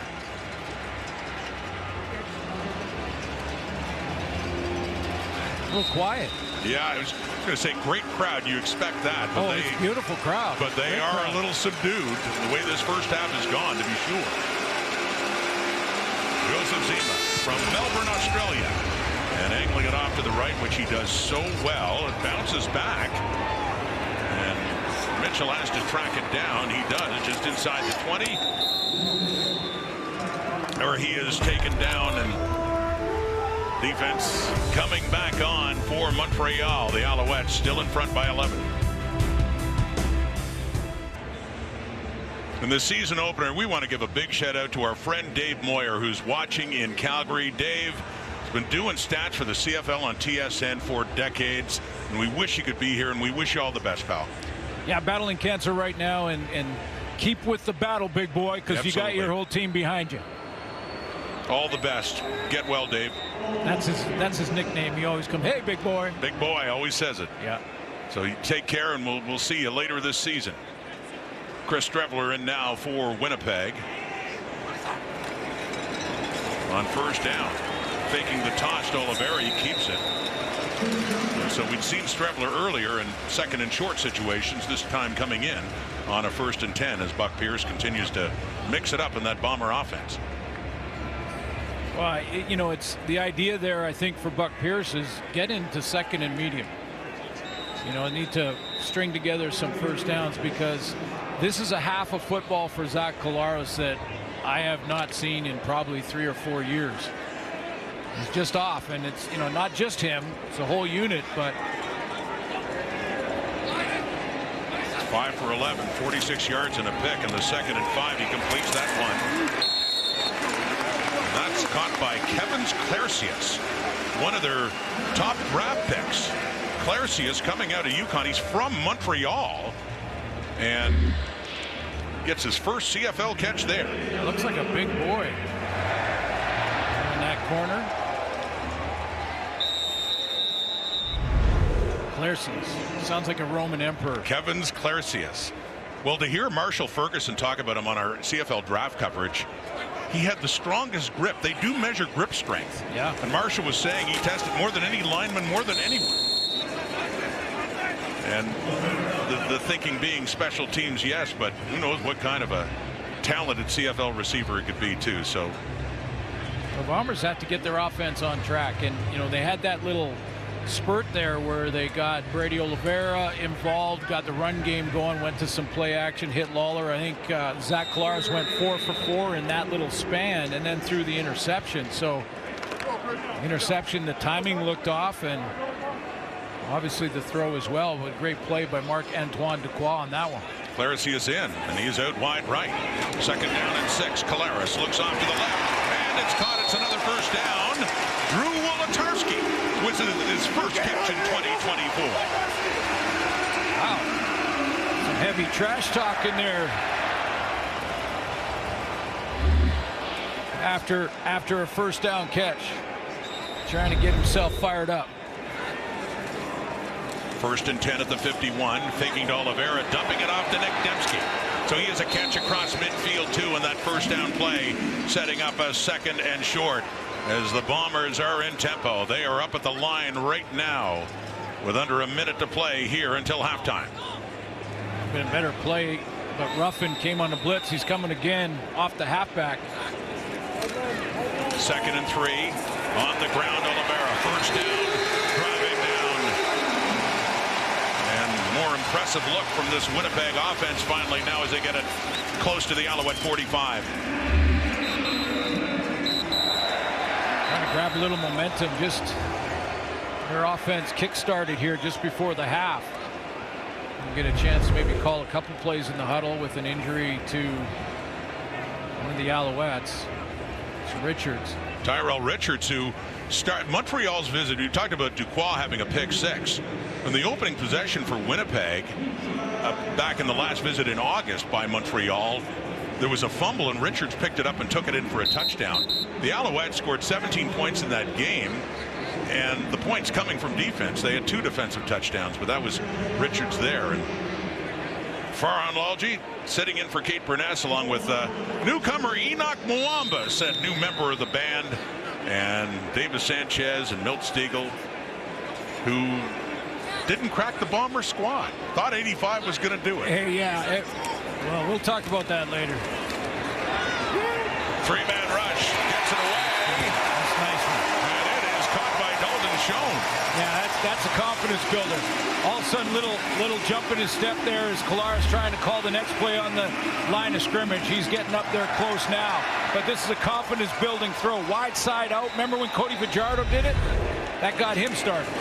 Here comes Winnipeg and tripped up just at the line there. That is Reggie Stubblefield, another guy who really made a name for himself in 2023, managing to trip up Brady Oliveira. How about his Eastern final against the Argos? Double figures in tackles, had an interception in that game. Great addition to that Owls defense last year. Blitz coming. Collaros gets rid of it. Looks to the end zone. No, just knocked away. Deontay Ruffin.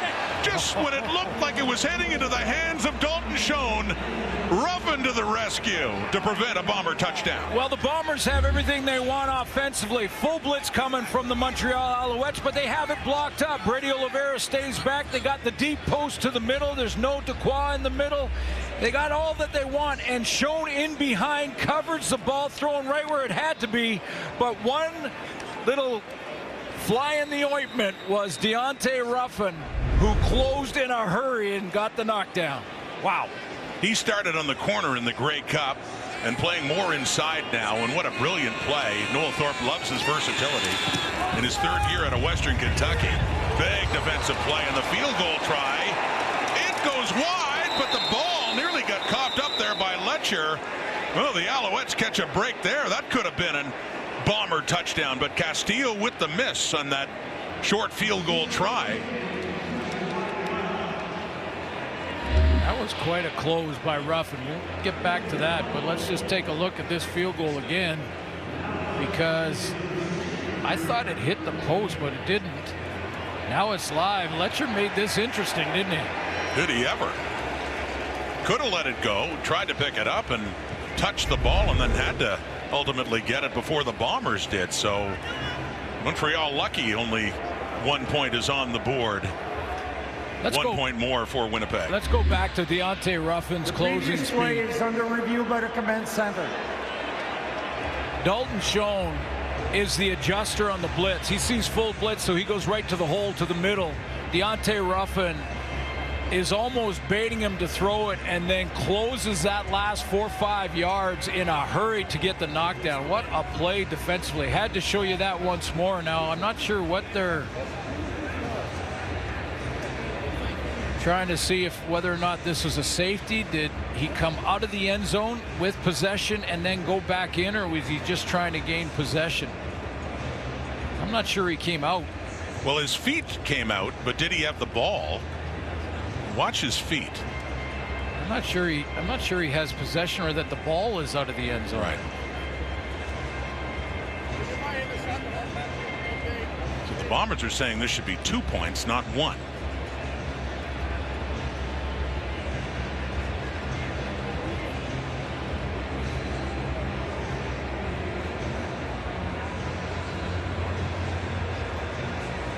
It is a safety if he's taken the ball, if he has the ball outside the end zone and goes back in. So Well, this is an interesting one because the call on the field is that they gave up a safety. So they called the safety. Yes. So they take a look at it, and is there anything to overturn that? Here's the announcement. After review, the ruling on the field stands. The ball carrier went out of goal and got back into goal on his own.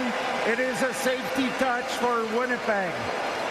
I can't remember too many times in all the years watching football that a team went for 3 and ended up getting 2. That's a good point. Been doing this a few years, and we see that's a first for me. Something new all the time, and it's good to see that Stubblefield is okay and went to side. He was hurt on the play, but it was ruled a safety, and the on-field officials felt like Letcher had come out of the end zone with control and then was tackled in the end zone. That's a safety, and that also means the Bombers get the ball back, although not a lot of time to do anything with it, but possibly a return. Just 6 seconds on the clock until halftime.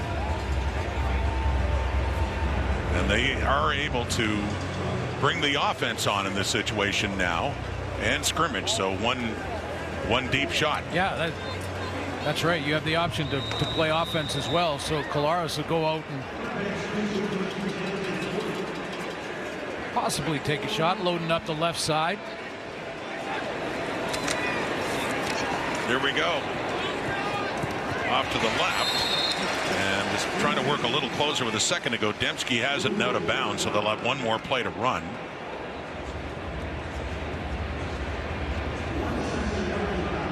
No, they bring it back to the 40, so ruling he was out.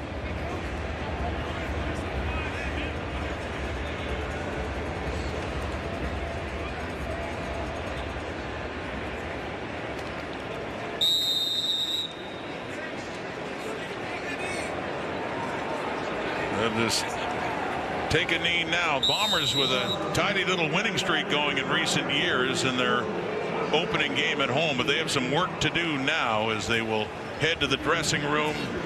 Halftime, 14-5. Montreal leads in part because of this. Well, we finished last season with a Tyson Philpott touchdown from Montreal, and we start this season in the first quarter with a touchdown from Tyson Philpott. Still carrying the memory of that Grey Cup winner with just seconds to go at Tim Hortons Field in Hamilton. Then he gets a touchdown in this game, and standing by now with John Lou. Would you describe the feeling of opening the season with a touchdown after ending last season in most dramatic fashion? Yeah, hey man, just credit to Cody, credit to the O-line. We're just doing what we were supposed to do. Coach drew up a great play, and then we scored. That's about it. Speaking about doing what you wanted to do, in all 3 phases of the game, you had execution and efficiency and rhythm. How much does that measure up to how you wanted to start this game? Yeah, it's huge. You know, we talk about being 3 phases of the game, and once all 3 phases are kicking, then we're running with it, and we're just happy that we got a lead going into the second half, and it's 0-0 coming out of here, so we'll be ready to go. Thanks for this, Tyson. Thank you. Send it back to you, Farhan.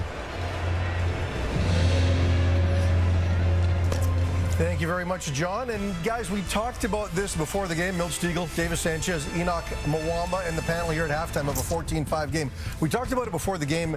The number of players that weren't involved offensively through big chunks of training camp. Milt, there was some concern. Zach Collaros did take part in all of camp, but some of his weapons didn't, and we thought that might lead to some rust offensively. Yeah, this offense, who's usually high power, just doesn't look in sync right now.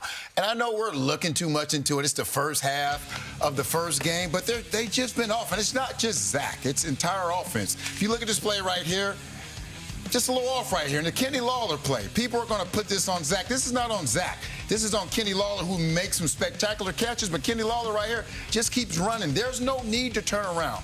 And right here, another play there. A guy who didn't participate in training camp, Nick Dembski. And then you have an interception late. So this team is still in the game, and as I alluded to, it's the first half of the first game. Maybe we need to pump our brakes, but as media members, it's just what we do. We live in the moment, and right now they're not looking too good. Is there something that you noticed on all those plays, though, with the Winnipeg receivers? There was no separation. And if you look, we're talking about a boundary. Is it a field? Yeah, no, the boundary side right now with Ruffin and Lyon. That's not their normal boundary side. So the fact these guys are feeling this comfortable, it tells me the athletic matchup, they like it right now. And it's Woltarski, Dembski, and Schoen. 3 really good receivers, but they're not speed guys. I think these DBs right now are feeling pretty comfortable. Right here, Zach Collaros drops back. This is a sort of three deep coverage. He throws the ball right there. He thinks that outside corner is a cut player. He's not. He's a deep player who's the receiver made the inside route, which he comes off. So he's throwing into a double team, just not feeling comfortable. Again, when I look at those, there's not a lot of separation. I think athletically right now, that those DBs feel pretty comfortable in their coverage, but we'll see how the second half goes. Hey, Sanchez, you talk about that defense and what they're able to do. Create turnover. But what is Northrop going to do? What did we talk about? Pressure. And that's exactly what he's been doing. I don't think that Zach Collaros has been comfortable throughout the course of this first half. There's been times where, he had a couple of throws that he made. But to your point, Milt, he's not comfortable. They're a little bit rusty, but there's a lot of pressure. You look at Sean Lemon. You look at Derek Wiggins coming in his kitchen, and he is not comfortable back there. So they got to find a way to settle down, get the pressure to relax, and find his guys. But right now, the Winnipeg Blue Bombers are not looking like themselves. Something I would like to see happen. We've seen Chris Streveler insert into the offense, but every time he comes in, they're running the ball. You got to go sometimes where it's 2nd and 1, where you know you're going to go on 3rd down. You got to trick him and have him drop back. He hadn't dropped back and thrown the ball every single time. So I want to see them do that. Maybe that'll mix it up. Maybe that'll get this team going and have an opportunity to score. Because right now they're just looking a little off.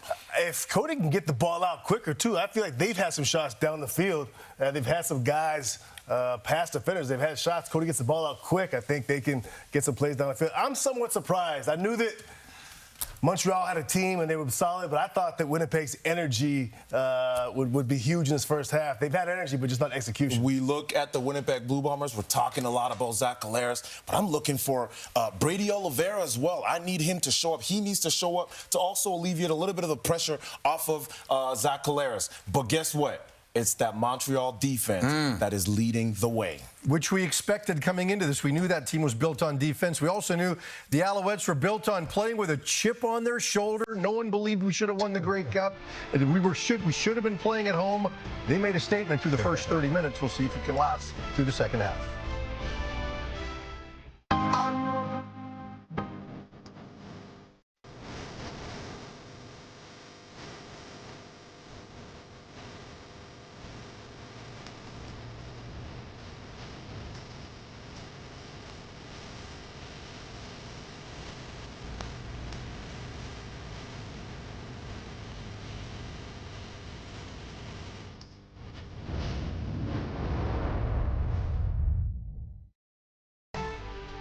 Some big news earlier today as the CFL and Bell Media announced that in addition to airing the 111th Grey Cup on Sunday, November 17th on CTV, CTV will also be the exclusive broadcaster of Saturday afternoon games beginning on September 7th with the Labor Day weekend rematch between Saskatchewan and Winnipeg. Kickoff times will also shift from 4 p.m. Eastern to 3 p.m. Eastern in addition to those 7 Saturday contests. And CTV will also air the Eastern semifinal on November 2nd and the Eastern final on November 9th. And we know they are celebrating in the city of Edmonton over the last couple of weeks heading into the weekend with the Oilers in the Stanley Cup final. But the Elks are also giving people in that community plenty of reasons to celebrate. Tonight, the Elks unveiled a newly renovated Legends Club in conjunction with their 75th anniversary. Several of the franchise's former greats are in attendance, including Warren Moon, Mike Riley, Ricky Ray, Brian Kelly, Henry Gizmo Williams, and of course our very own Matt Dunnigan, who will be back on the panel on Sunday. And here is a look at the rest of the week's schedule. It is Bo Levi Mitchell in Calgary, back home this Friday night. Game that didn't happen last year. It will happen tomorrow. The Rough Riders on Saturday, meanwhile, are in Edmonton to take on the Elks. Note the early start time for that game so that fans can watch the Oilers after, and the weekend wraps up on Sunday with the Lions here in Toronto to take on the Argonauts. All right, so the big game tomorrow night, of course, is Bo in Calgary. Look, he had an injury-plagued season last year. He's awfully motivated right now. Looked good in that first preseason game. Milt, let's start with you. What are we expecting from Bo? Bo needs to not let his emotions get in the way. He needs to take 10 deep breaths and realize it's not Bo Levi Mitchell against the Calgary Stampeders. It's the Hamilton Tiger Cats against the Calgary Stampeders. Yeah, if he's physically in a good spot, I like him mentally because he's as confident as anybody I've been around. I know he believes in himself, and he'll be clutch if he's healthy. Listen, he's a future Hall of Famer. I think he's going to be able to control his nerves going back. But he's got a chip on his shoulder this year, and I can't wait to watch. Looking forward to it, just like he's looking forward to going back to Cowtown. The 2024 season is off and running. Tyson Philpott with the first touchdown of the year. I'm sure we'll have more in the second half when we return to Winnipeg.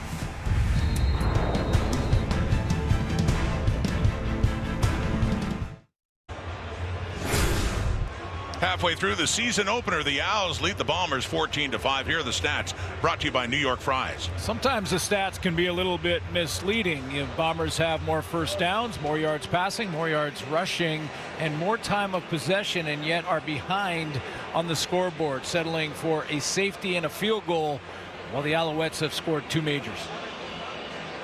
Nick Dembski has 1 catch on 4 targets for 7 yards. Here he is now with John Liu. Nick, your offense found traction in that final possession of the first half. What can we expect to see in the second half based on what you discovered in those final minute or two? Yeah, I mean, we got to do better. That's the only answer there. Not what to expect, it's what we're going to do. We're going to come out here and we're going to play better football. Chris Streveler seemed to really pick up where he left off from his previous stint in Winnipeg, and the fans certainly gave him a warm return in that his first possession in the first half. What did you think about his first half? Yeah, I know Strev. He's physical. He wants to run that thing. He wants to talk with his pads. So it's great to have him back out here, and it's great that he's running physically like that. Thanks for this, Nick. Thanks. I like it. Just got to play better. Yeah. And that's, I'm sure they all looked in the mirror right there, including number 8, and said, you know what, we got to play better because we can't rely on just short yardage. Although that little spurt where they did look pretty good offensively, they were running the ball well on first down. Streveler was part of that series. They had a couple of drives. The second half gets underway where they were close, but just really came up with 2 points all in all. And that's James Letcher getting it up across the 35. So Cody Fajardo, 5 for 11 for 48 yards, a touchdown and a pick, getting set to start the second half. Yeah, but he took some deep shots. Threw a couple of touchdowns, threw one to Tyson Philpott. That was a real accurate throw to get him on track. They were really testing the corners, the young corners for the Winnipeg Blue Bombers here. There was a touchdown, a couple of runs by Cody. But those shots can pay off in the second half, can loosen up the secondary. Just 84 yards of net offense for the Alouettes, but a couple of touchdowns with short fields to work with. Handing off now to Walter Fletcher. He has nowhere to go. He has lost yardage with lots of blue coming in to greet him. Yeah, I guess. Jamal Woods, rotation defensive tackle. Watch him just step up and get in the backfield. He's back there with Cody Fajardo on this play. Pulling guard, pulled right past 91. Been a lot of change in the inside at one tackle position in particular. They rotate them in. Remember Steven Richardson a few years ago, the Stove, and Casey Sales, and last year Ricky Walker, and all gone. So a change in the inside of that Bomber D. Celestin Haba trying to put some pressure on Fajardo, who gets rid of it, and wide open is Tyler Sneed. A big first down to start this second half for Sneed and the Alouettes. This is coming back, Ron. I think it's going to come back for a holding call on the edge. Holding, Montreal, number 65. 10-yard penalty, still second down. The new right tackle, Josh Donovan, is flagged for the hold, negating a big play for the Owls. And it was Haba. You mentioned him coming off the edge, and watch his Donovan getting his right hand underneath the chin and just pulling Haba to the ground. He looked right at the ref as he saw the flag fly and threw his hands in the air. Guilty as charged. Negated a 35-yard gain, instead pushed 10 yards back. Second and 23, Fajardo flushed out of the pocket. Being chased, and just throws it out of bounds. So Blesson Habas causing some problems, and he's got the punt team out there for the Alouettes. It's back-to-back plays where 45 stepped up and made a difference. He draws the holding call on first down, puts Cody Fajardo in second and a bunch. Now he demands a chip from the back in Walter Fletcher. So that slows Fletcher from getting out into the patterns and then runs Cody Fajardo out of bounds. He has to throw it away. Kyrie Wilson in there. So Fajardo on the sidelines now with Joseph Zima standing at his 10 for Myron Mitchell, the new returner, and a nice punt by Zima. He takes it around the 42. Mitchell. Good special teams coverage there by the Alouettes with LeBlanc in on the tackle. Let's go back to John. Yeah, Rod, the Bombers have sustained a blow to their offense. Kenny Lawler sustained an upper body injury in the first half. He will not return tonight. That's a big one. One of their top receivers who played only 2/3 of the season last year and still had close to 1,000 yards receiving. Tape crew has got the injury. That was late in the first half. Favoring that right hand. John said he is done for the day. That is caught. No. In and out of the hands of Michael Chris Ike, another one of their top draft picks taken in the second round. Getting the start at fullback and his first target there, but does not hang on. Interesting player when you look at Chris Ike, because our draft expert Dwayne Ford said in the draft show that he's like an action figure. That was an interesting way to describe this guy. He is built. Drop that one and get another chance as this game goes on. Tested very well at the combine. They set up a screen. Dembski has it. Midfield and more. Nick Dembski loses the football and the Alouettes have it. The Bombers appear to have turned it over again. Yes, indeed. Montreal football after a nice catch and run for Nick Dembski in frustration as he'll be heading off. Well, they're still fighting over the ball. Looked like Alouette possession, and they had signaled that it's gone to Montreal, but now they're still trying to sort it out. Najee Murray in the mix there as well. Yes, it is still a Montreal football. So more frustration in this opener for Mike O'Shea and the Bombers. Punched out nicely. Recovered by the Owls. And they lead it 14-5.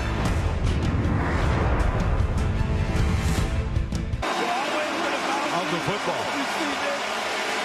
In his short time last year with the Owls, he had a lot of big plays like that. Fajardo.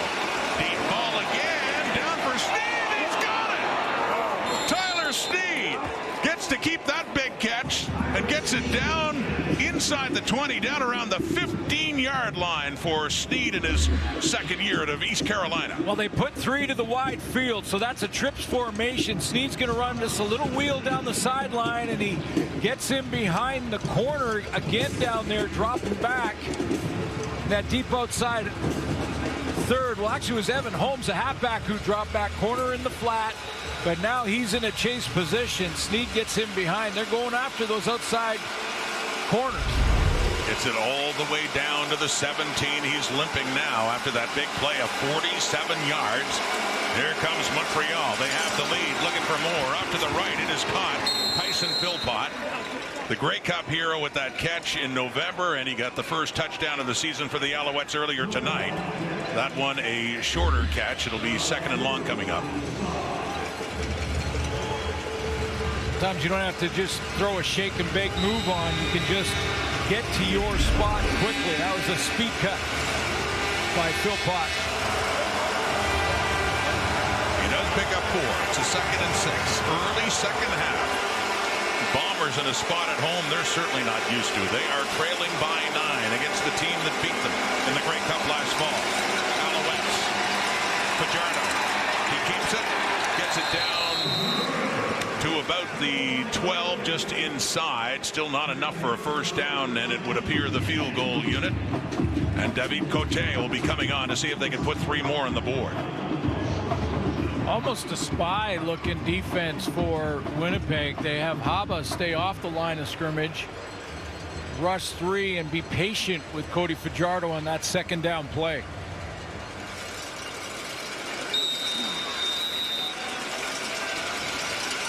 Bombers were 8-1 at home last season. They rarely lose in this stadium. Still lots of time here. Montreal trying to make it 17-5, and with Cote pumps it through, and they do. So the lead up to 12 points. Opening night 2024 Thursday Night Football presented by New York Fries. Here's how the last 4 seasons have gone for the Winnipeg Blue Bombers. Beating Hamilton in 2019. Jake Thomas celebrating that Grey Cup win, ending a long drought in 2021. There was no 20 season. They went to overtime, beating Hamilton again dramatically at Tim Hortons Field. The next year, trying to make it 3 in a row. Mark Leggio, the kick blocked by Robbie Smith, the Argos, stunned them and denied the three-peat. And then last year, back in Hamilton, Tyson Philpott and the Grey Cup winning catch once again, Glenn, in the last seconds, and Winnipeg is denied again. Well, yeah, and you know, I start to think maybe a bit of a theory as to the slow start here in this game for the Bombers tonight, because losing in the final seconds of back-to-back Grey Cups, that doesn't sit well. In fact, when we talked to him, we asked Zach, we talked about it off the top, about, you know, the off season and dealing with that kind of a loss in the championship game, and he just in a few words said, yeah, not good. And maybe they're in their own heads a little bit. Strevler, by the way, was playing a different position on that last run. Collaros is in at quarterback. Strevler is on the field, so a different wrinkle here. And the handoff gets messed up and nearly fumbled. So that's lost yardage. Isaac Adeyemi Berglund, the former Stampeder, newcomer to Montreal, is in there. Something went wrong in the exchange with Collaros and Brady Oliveira. Well, it's that ride beside play, and Collaros has a chance to put it in the belly of Oliveira, but he's still making a decision. He hasn't decided yet, and he wants to pull it. Looks like he's a little unsure as to whether or not to leave it for Oliveira. Oliveira's just going to wait with eyes up and then take it if he has it, but he didn't have it. The punt from Sheehan. Fletcher has it inside the 25, goes left, finds some room down the sidelines and spins around to stay in bounds, and knocked down ultimately by one of the great special teams players for Winnipeg, Nick Hallett, takes him down. One thing, great features of Canadian football is the return game and the special teams, and that was a big run to get some nice field position and to bounce back from that bit of an adventure on that attempted field goal late in the half there. Hallett finishes it off. Fletcher, he got it started. 4 games left in the regular season. He returned a punt, a missed field goal, and then both for touchdowns, and then he had a kickoff return touchdown in the Eastern Final, changing the momentum against the Argonauts. 1st and 10, and up by 45, and yeah, flags coming in with the snap of that ball and the offside. Way offside there. Rambo trying to go in waggle motion. Remember, when you're coming up as a newcomer, as a rookie receiver there in Rambo, you got to learn all the motions, and that's one of the complicated parts of a Jason Moss offense. Is outside of the actual execution of the plays in the playbook, there's pre-snap motion all Montreal over the place. Now most teams do it. That penalty is declined. 2nd down. So learning a difficult playbook, not unique to Montreal, but it certainly is there, and Rambo was about 8 yards outside on that. One of the new receivers for the Alouettes, and they had a bunch of them last year, namely Tyler Snead, and of course Austin Mack. 2nd and 8, 47. Fajardo completes it 2 to Keon Julian. Grant keeps his feet, and they blow the whistle. If they say he stayed in bounds, that'd be enough for a 1st down for the Alouettes. It is indeed, as the Sticks are on the move.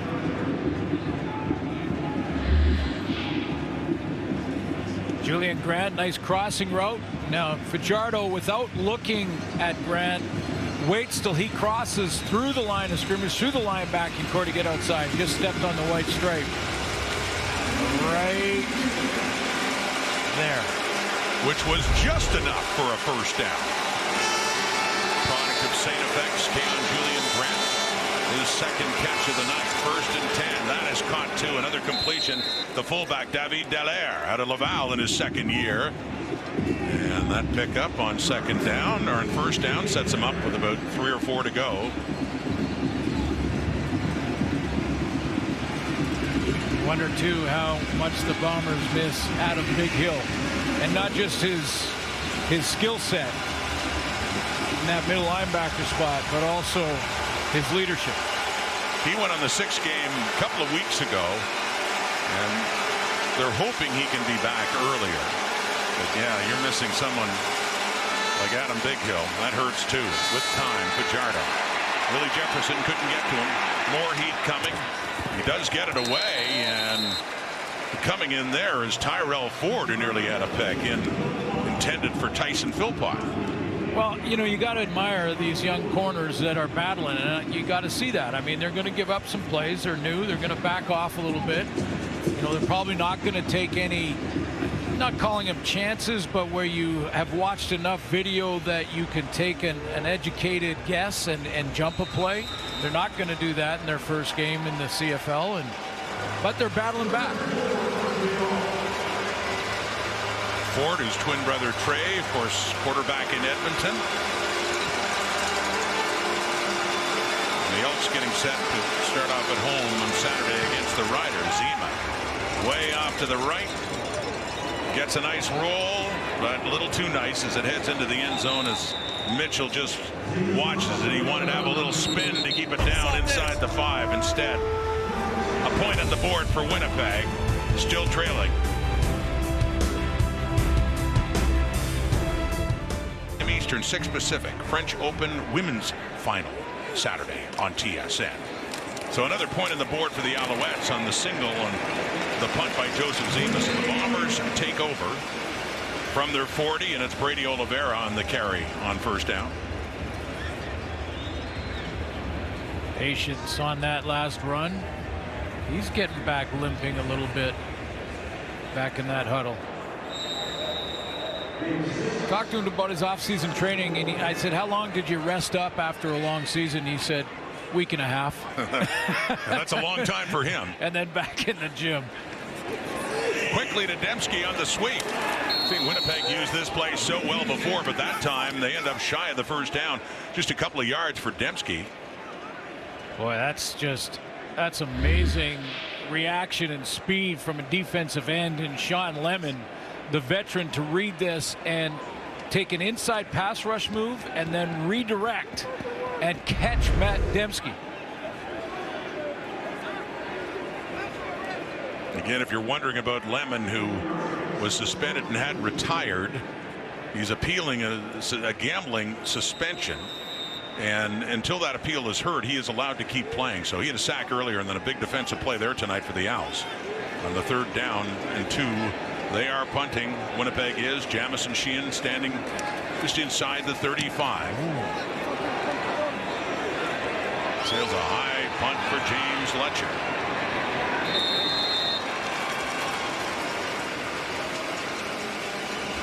Cody Fajardo. A lot of doubt about his career heading to Montreal from Saskatchewan a year ago, but he is now a Grey Cup champion. Much has changed for him. John Lou is going to talk about that coming up. What a day for Cody Fajardo last November in Hamilton in Grey Cup 110. This was early second half when they needed to turn something on offensively. The touchdown to Cole Speaker. And then Austin Mack will take it in from Fajardo. And of course, this Tyson Philpott with just seconds to go to win it.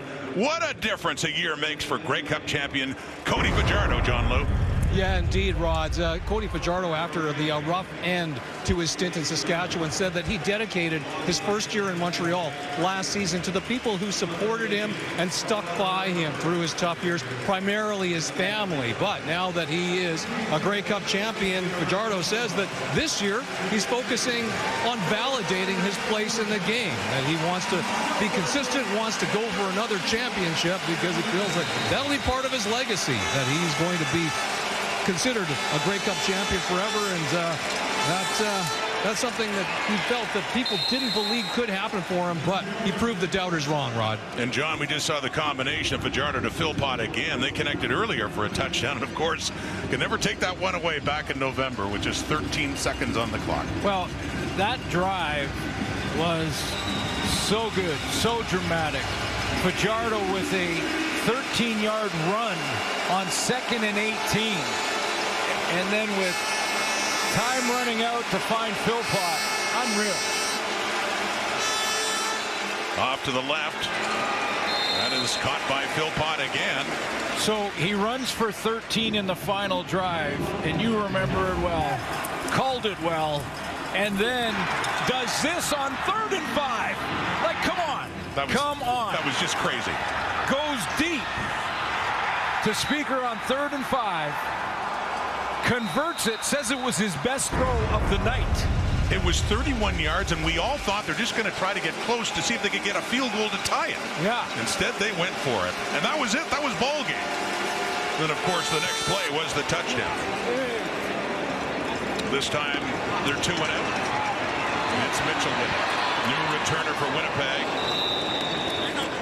And the rookie, Jeffrey Cantaraku, drafted in the first round by Montreal on special teams, coming out of Memphis, and highly regarded. He was taken 9th overall. During the return, illegal block, Winnipeg number 25, 10-yard penalty, first down. So,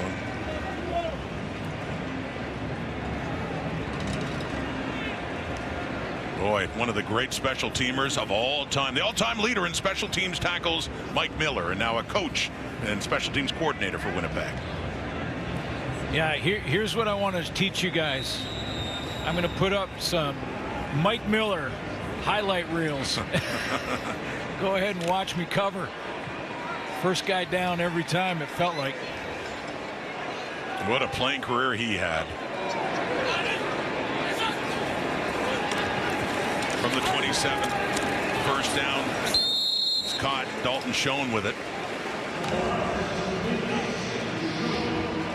You know, I think it should be said that Noel Thorpe's defense tonight is one of the main reasons that Zach Collaros, a former MOP, Brady Oliveira, the leading rusher last year, and this Bomber offense has not looked normal, has not looked like a Bomber offense of the last 4 years.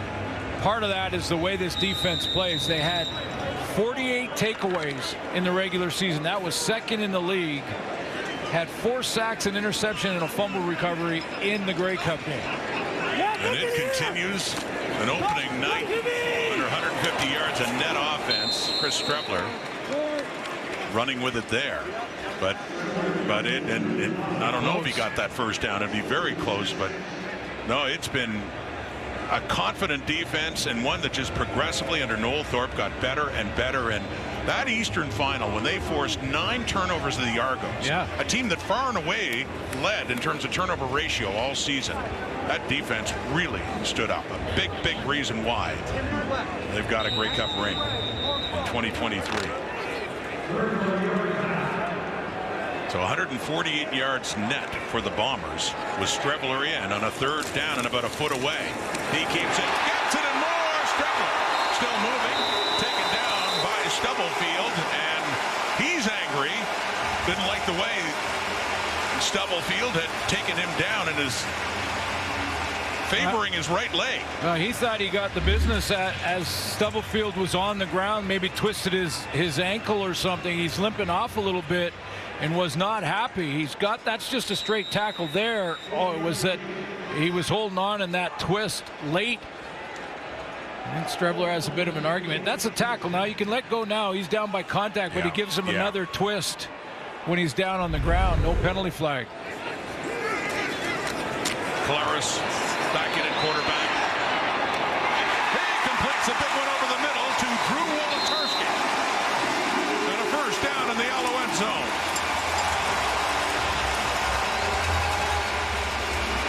Well, you never know what could be the catalyst to bring the team together and get things going and grab some momentum, and maybe that shot on Strebler will be just what the Bombers need. Pretty good composure for Zach Collaros. Step up in the pocket there. 25-yard pickup. Wolotarski. And a first down for Winnipeg. Stubblefield now is the injured player.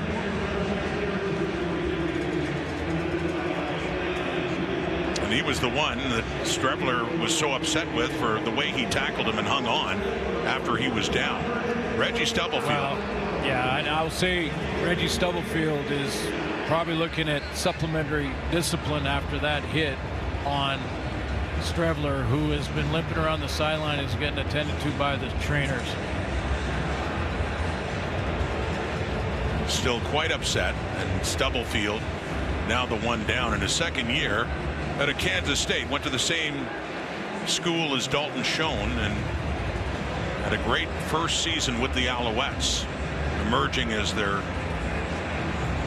cover linebacker, taking that spot after an injury to Najee Murray, and really embraced it. And he was part of that great performance by the Alouettes defense late in the season and into the playoffs. But you can't do what he did. Oh, before, definitely not. On Strebler, no. Yeah. You can't. Strebler's, you can tell, is visibly still fired up. I mean, thankfully not limping, and grabs a ball and looks like he wants to get back in there, but quite angry.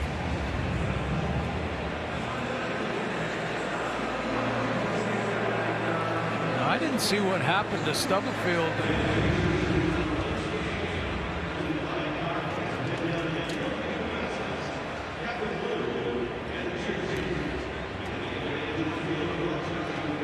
Cart coming out.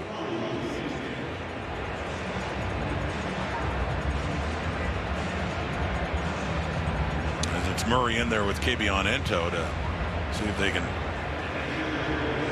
help out as well. As it is looking at this point like Stubblefield's day is done.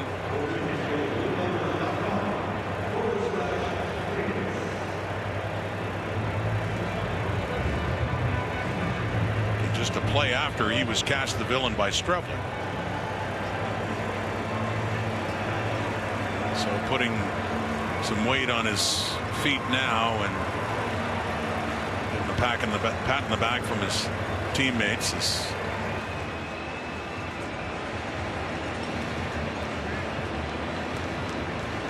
He's helped out.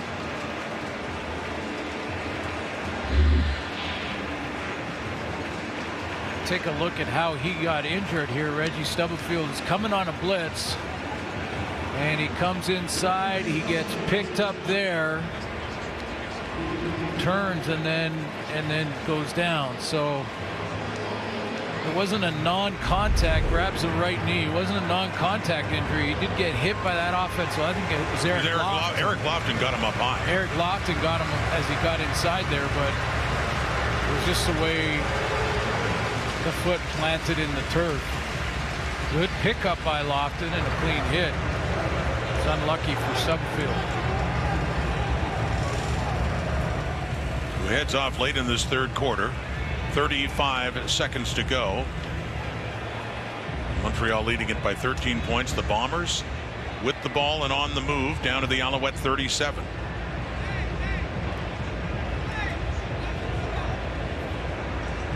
And the backup Sam linebacker Bryce Cosby, number 30, is in there now for Stubblefield. Cosby in his first year at a Ball State. Try it with the Raiders last year. Three-man pressure, dumped off to Oliveira. Go right at down, yeah, shy of the 30. They go right at him. Go right at Cosby. Got a newcomer in there, guy in his first year. He's playing right near the line of scrimmage. Flare the back out, and Brady Oliveira, and Cosby steps up and makes the tackle. So Oliveira gets 5. 2nd and 5 coming up in what will be the last play of the third quarter.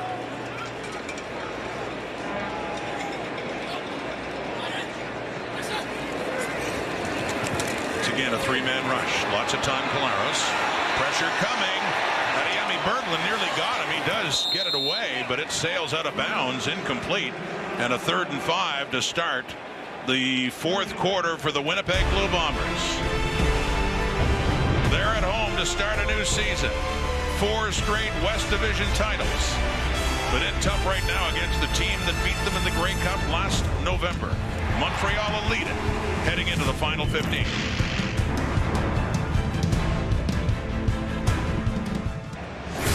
Here's your story through 3 quarters. Yes, it's a new season, so don't call it a Grey Cup rematch, or they don't like it that way. But there is some carryover here, Glenn, and that's how good Montreal's defense has been against Winnipeg's offense. Well, they have. I mean, every time it seemed that the Bombers and Zach Lars would get something going, the Alouettes would generate a turnover. They got 3 so far with the 4th quarter to go. But I don't think it's over. This is a veteran team. This is the oldest team in average age in the CFL, in the Winnipeg Blue Bombers, and they're not done yet. They got a quarter to go in striking range, and the task on the road for Jason Moss's crew is to finish.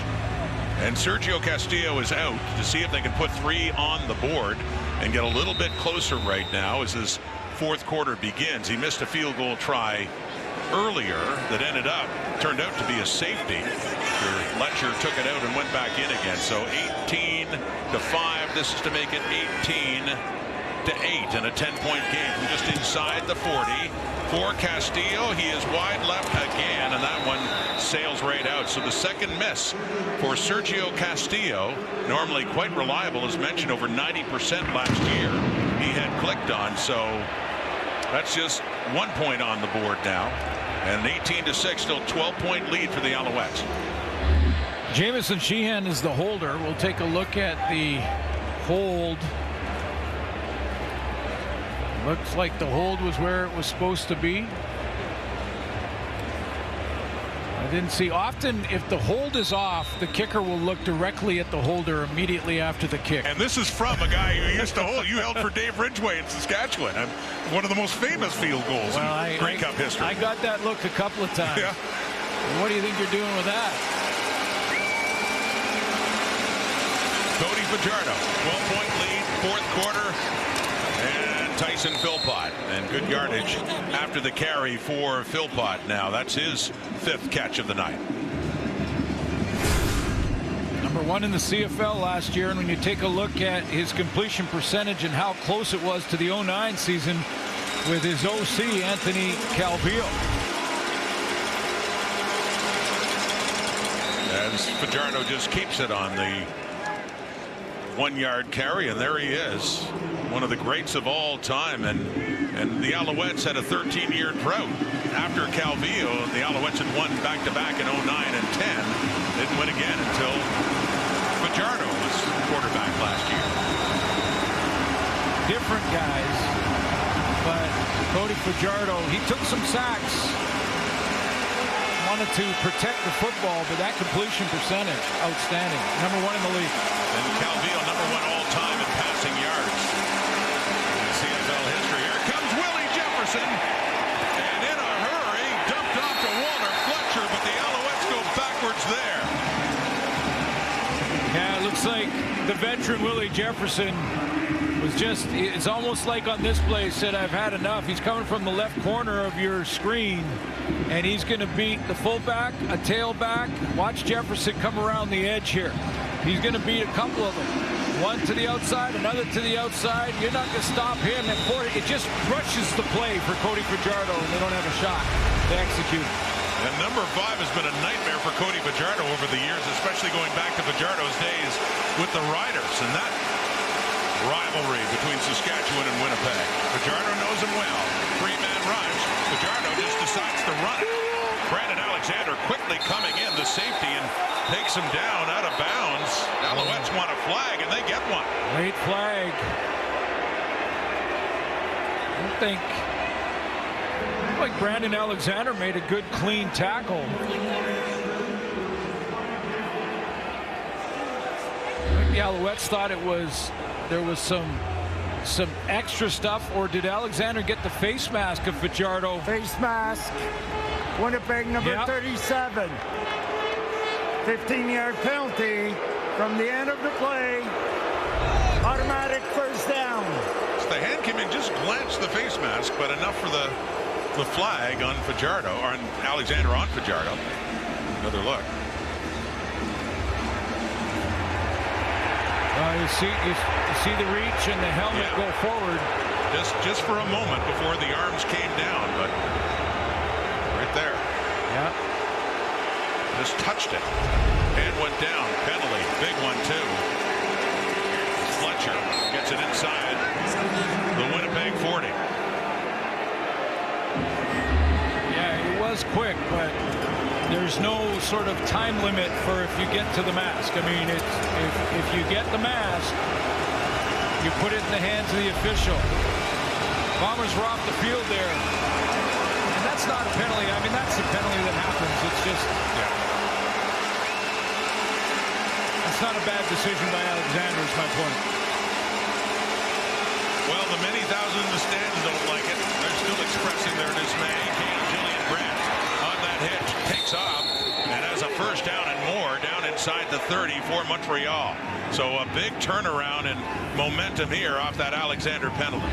Well, this is a well-executed bubble screen. Not a bubble screen, but just a hit screen to the outside. For all those offensive coordinators that want me to get the terminology bang on, it's just a hit screen, but well blocked at the point of attack. He's down outside the 20 now. 12-point lead, looking for more. Off now to Philpott. He turns around, he gets only about a yard on that. Well, the Bombers have lost Kenny Lawler early in this game to injury, and the Alouettes have lost Tyler Sneed. I don't think he will be returning. He's got down that sideline, had great concentration on this deep ball against the zone earlier in the game. And coming up after that tackle, and again, clean tackle there, but it looked like Ford just kind of fell on the back of his legs. They're just inside the 20. And quickly again over to Philpott, down to the 15, working in it a little more. So an opportunity here at 12 to make it a 15-point lead with a third down coming up, and we expect to see David Cote coming on to see if he can add another field goal here for the Alouettes. You know, I would call that a successful drive for the Owls, though. I mean, hit screens took the Bombers out of really any big-time, blitz packages, trying to create a turnover, and could match the field goal attempt. Cote, 1 for 1, 21-yard try. That's another. So 9:52 in the clock here at Princess Auto Stadium, and it's now a 15-point Alouette lead. Still time for the Bombers, but that offense has to get to work. Now, they're down 2 scores still, but it's a 15-point game for Zach Collaros. Faking to Dembski, dumping it off to Oliveira. He's taken down, coming in, Tyrell Richards on the tackle after a pickup of about 5-6 yards. Real good tacklers, close quickly. Veteran secondary. This is an outstanding defense. Montreal made some nice additions too. Derek Wigan is a great addition in the interior of that D line. Got a rotation there. Avery Ellis also rotate in. They spotted the ball at the 44, so actually a 2nd and 6 after a 4-yard carry on that pass to Oliveira. So here's Collaros again. He completes it. No, he doesn't. Intended for Schoen, and all over him like a blanket is Darnell Sankey. Yet to lose as a member of the Alouettes. I mean, his arrival coincided with that long winning streak, capped off with a championship. Well, and he walked it like he talked it. I mean, he had that speech I mentioned off the top, and then Darnell Sankey in the semifinal, 8 tackles, an interception, and 2 sacks. In the final, 6 tackles and an interception, and in the cup, 8 tackles and a sack. I mean, he walked it like he talked it. What a great acquisition he was. And here's Letcher on the return, and gets turned around and flops down on his back at about the 33-34.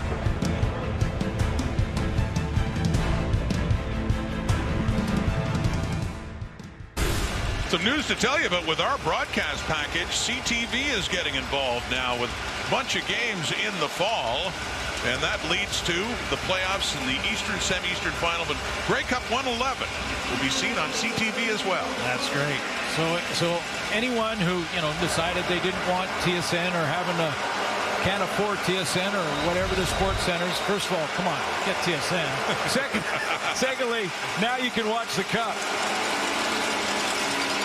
Welcome CTV. A flea flicker here. Fletcher back to Fajardo. Wide open. Fooled the Bombers. Tyson Philpott has touchdown number 2. What a play by Montreal as the Alouettes are pouring it on with a little trickery. 76-yard touchdown on the flea flicker. Cody Fajardo to Tyson Philpott again. You know, Fajardo sees that the DBs are coming down towards the line of scrimmage. That was Diedrich Nichols that I just drew coming closer to the line of scrimmage. He knows the Bombers. He and Jason Moss, Anthony Calvillo know the Bombers are desperate to make something happen defensively. They want to get after it. They want to try and sack Cody Fajardo, maybe cause a fumble. So why not play into that? Go with the flea flicker. The great call. Outstanding call. It's like those two have connected before. Fajardo and Philpott again, and Cote the point after. And that is wide left, so no point after that time. It remains 27-6, but still a 21-point lead now for the Alouettes. Near the halfway point of the fourth quarter. Wow, Tyson Philpott just picking it up where he left off at the end of Grey Cup 110. Well, watch Philpott sell this. You got to be a good actor here. The Oscar goes to Tyson Philpott. Watch him. Hold it there.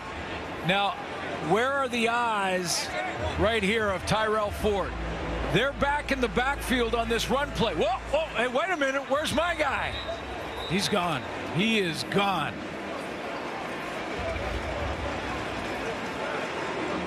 You know, the Bombers trying to play desperately to come back in this game. They're trying to get aggressive. You see Diedrich Nichols up in the line of scrimmage. The DBs got their eyes in the backfield trying to make something happen. And that's why this is such a great call at that time to go with that play, get the DBs peeking, and get in behind them. Perfect call at the right time, and Fajardo celebrates it there. Touchdown pass. Jalen, that's for you. Show me what you got this weekend. Let's go. Talking to his brother Jalen. The Calgary Stampede. Yes, sir. Tomorrow night. I thought we were playing, bro. The Stamps are playing Hamilton Tiger Cats, so one of the twin Philpotts off to the races in 2024. Now he has 117 yards receiving suddenly on that second touchdown grab. So the hole is that much bigger for the Winnipeg Blue Bombers, down 27-6. Just over 8 minutes to go here in the fourth quarter. Philpott's getting a nose for the end zone. The last 4 games of the regular season, he scored a major. The first game of this regular season, he scores a couple of majors. Yeah. And that was the longest catch of his career, 76 yards. And some nice acceleration at the end of that one, which is why we need a little oxygen. Yeah. And a little O2. Get back up. Yeah. Good call. So, good call. So Tyson gets the oxygen. Cody, he gets on the phone, talks that one over. Nick Dembski now. Well, I think he just went up to AC there and said, yeah, I like that one. Yeah, that one worked. That was a great call. Now right to the O-line. Yeah. Let's go. Keep them fired up. You know, this was a team a year ago that they had a lot to prove, and certainly at the start of the season, that's knocked down to the line of scrimmage. Another case in point, though, with what happened last year, the way it ended, how much does that affect a team's confidence, even with a lot of the same personnel coming into a new year? Well, you know, we've talked about some of the young players for Winnipeg here tonight, and they don't have that experience. Like even the young players in Montreal, the second-year guys. You know, I think of the corner Kavion Ento, who's just a second-year guy, but he has Grey Cup experience. He has playoff experience. He's played in the big game, and by the way, had a big pick in the big game in the Grey Cup. Those young guys have all that experience, and that gives you confidence. That guy Letcher has some too for what he did late in the season for the Alouettes. Some big returns. But Tyson Philpott, in his third year out of the University of Calgary, in the heels of that Grey Cup winning touchdown, has a couple of touchdowns tonight. Memorable night, 200 days apart for Tyson Philpott here in the opener. A couple of touchdowns, courtesy Cody Fajardo. Well, for a lot of Montreal fans, I'm sure they're saying, hey, we lost Austin Mack, so who picks up the slack there? Could very well be number 6. He certainly has tonight. Number 1 target for Cody Fajardo. Couple of majors, finding the end zone, good breakaway speed. And it looks to me like he's really worked on his route running in the offseason, because he looks good there. And boy, did he sell that trick play. He sure did. Not bad at stringing a couple of games together, too, isn't he? Of course, the other one was a little while ago. On the carry is Mulder Fletcher. But a 27-6 game right now. And not over yet. The Bombers still have time to add to their lead, but fewer than 10 points. It happened only once last season. It was here in week 3 against the BC Lions. BC beat them 30-6, and they certainly bounced back after that, went 14-4, but not something you see, especially here in Winnipeg, very often.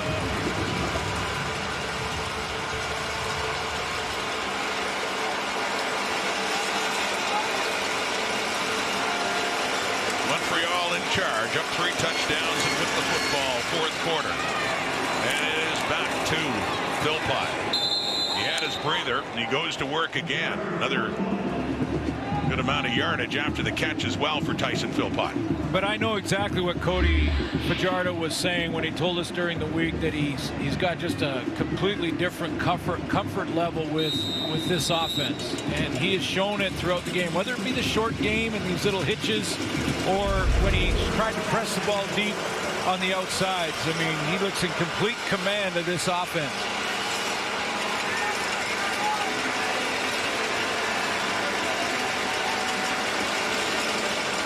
Minutes to go.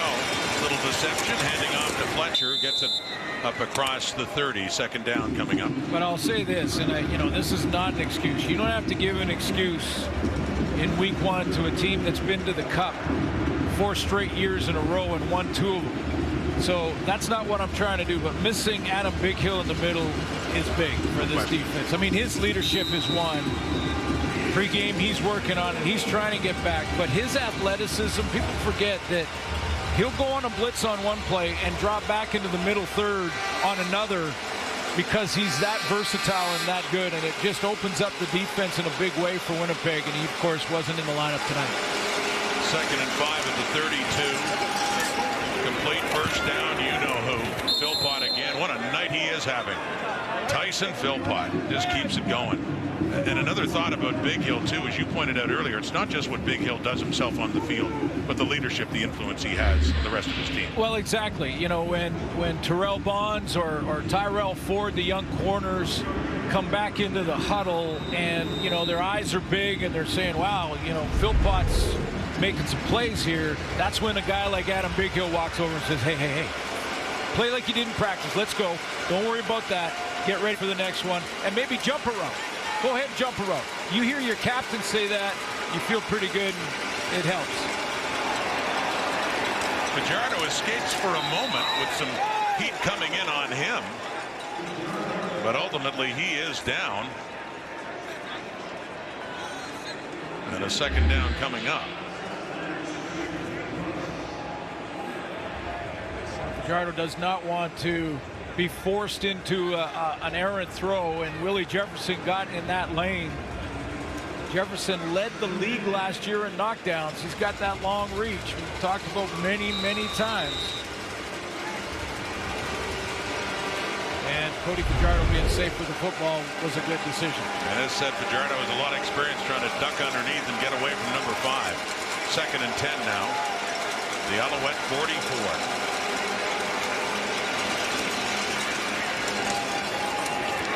Gets it to Fletcher. Gets a few more yards, but 3rd down. And Zima will be coming on to punt it away. Chipped away at the clock, that drive. Safe throws.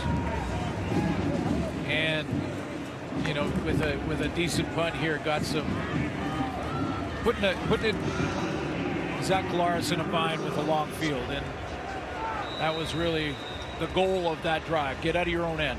And it's 11 straight completions for Fajardo. Not enough for a first down, though, as they call the 3-minute warning. here in Winnipeg. The visiting Alouettes still have the Bombers' number.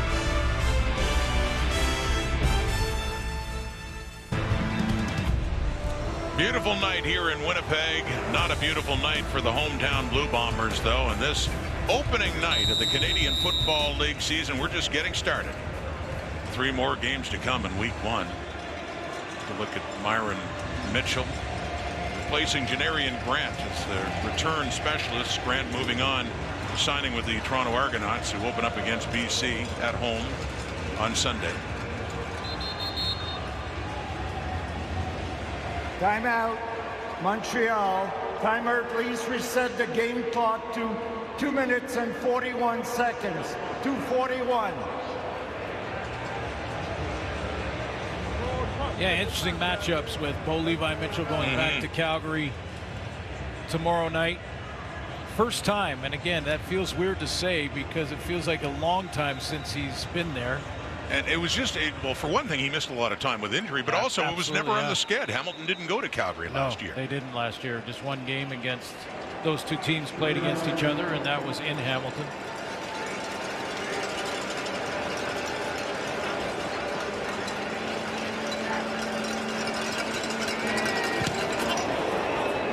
Zima to punt.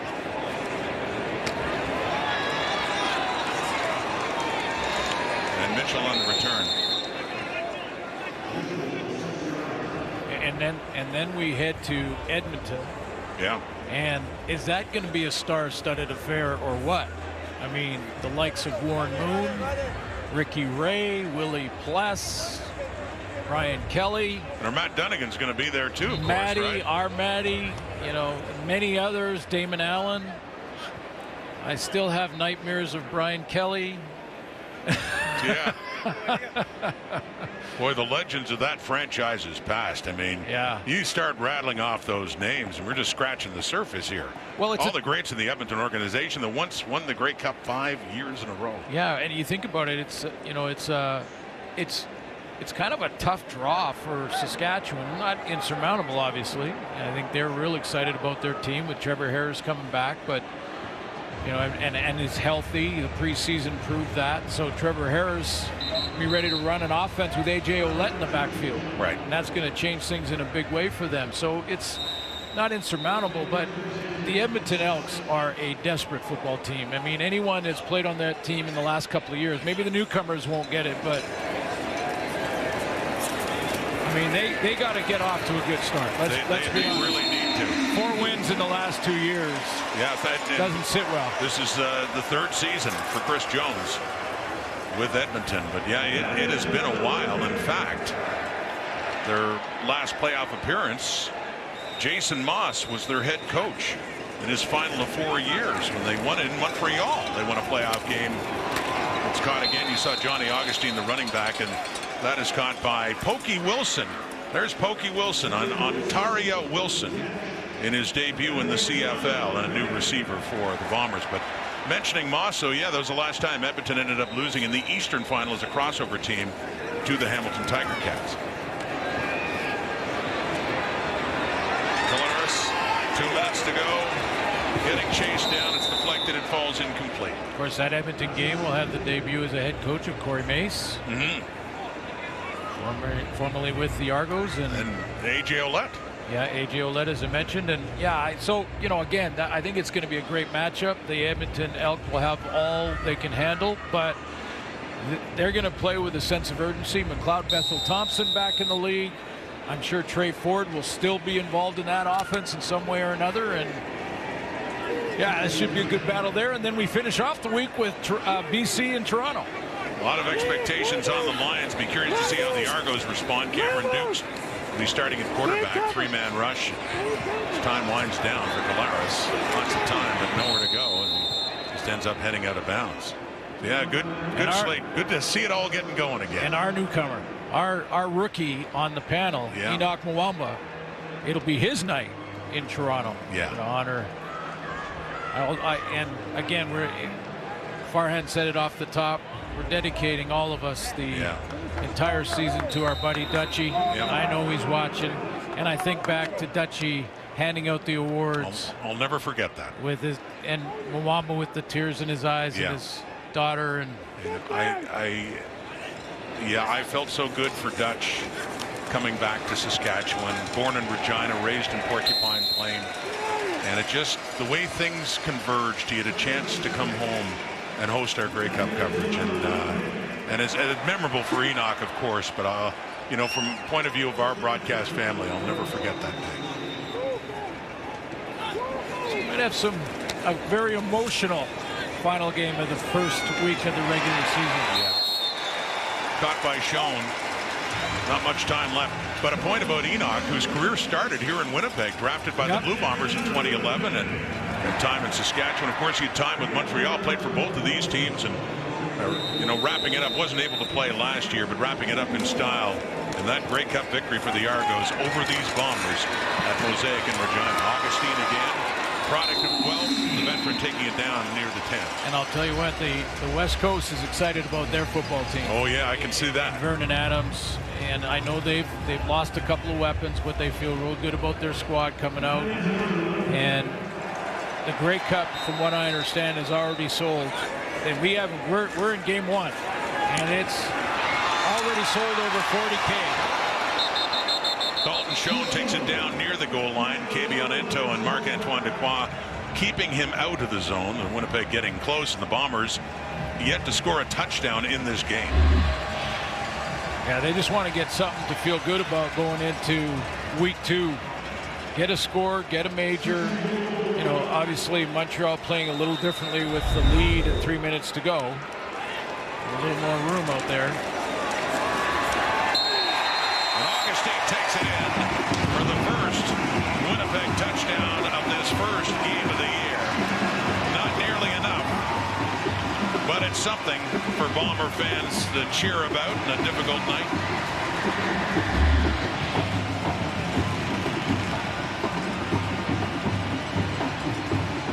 Yeah, they're going to figure it out. Veteran squad.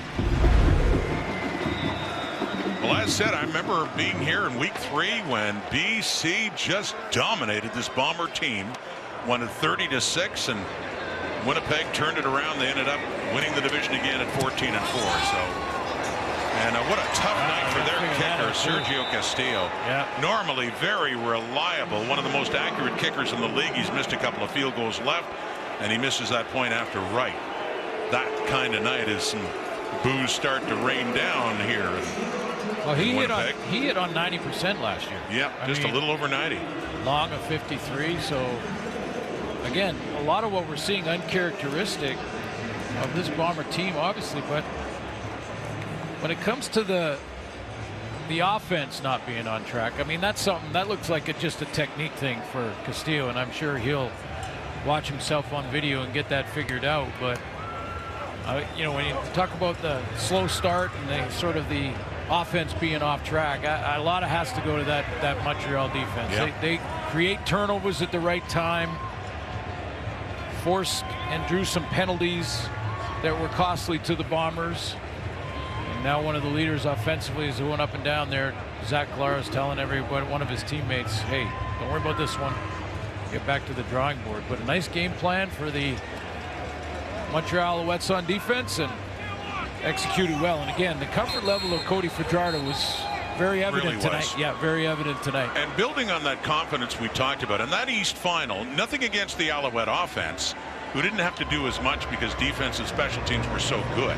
But heading into that Grey Cup, Alouette defense was still very good, but Fajardo in the offense, when it was needed most in that final drive especially, even starting the second half when they exploded down the field with some big plays, it wasn't just the defense in that Grey Cup. They got it done, and Fajardo in the offense did on that day against Winnipeg too.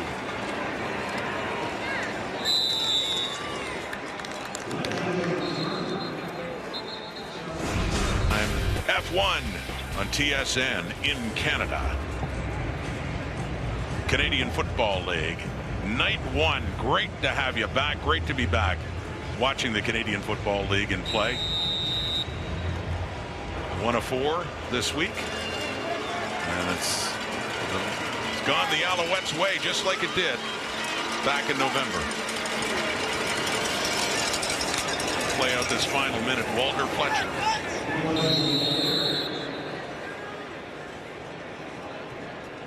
But I was going to say, the thought about that defense for Noel Thorpe and the difference it made late in the season. Yeah, oh yeah. Big time. Darnell Sankey, but you know, when I look at Philpott and I think about the ceiling, like think about what is possible. I mean, Jalen, you're up, by the way. Yeah. I know he's watching. I was just going to say, unfortunately for Jalen, at the start of his career, a lot of injuries. Yeah, so yeah. hopefully he can stay healthy. So well, what a night. What a night for Tyson. Proud parents, too, I'm sure. Talked last year about Corey Philpott, who won a Grey Cup with the BC Lions back in 1994.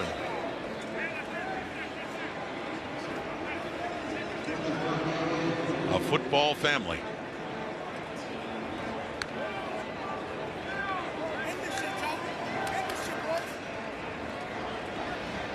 And you know, when we have our talks with the teams before the game, and we were talking to Cody Fajardo and we asked about Philpott coming to camp and how he looked, and it's not in what they say but how they say it sometimes. And Cody Fajardo got almost giddy.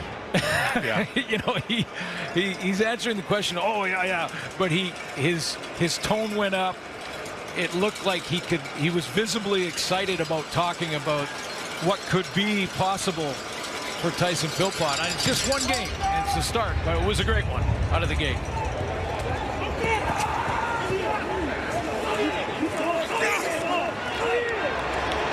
It is picked up by Evan Holm on the final play. The flag does come out. And Fajardo. Well, not all his trips to Winnipeg have been this positive.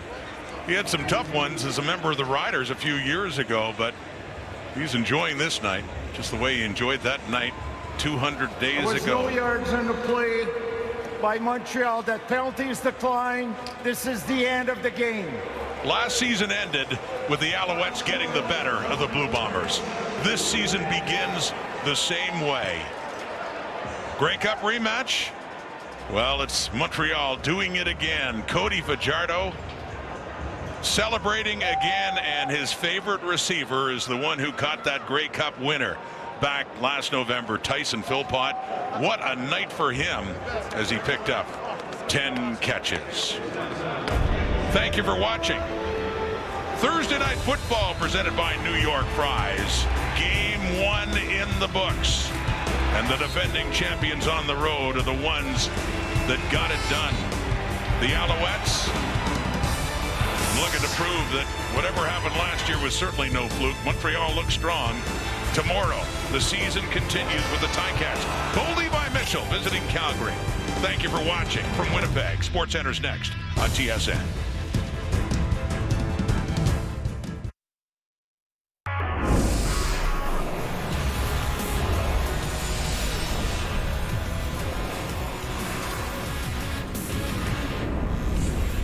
The CFL season is underway. A rematch of last year's Grey Cup game at Princess Auto Stadium in Winnipeg. That's where we begin SportsCenter with Jay Onright.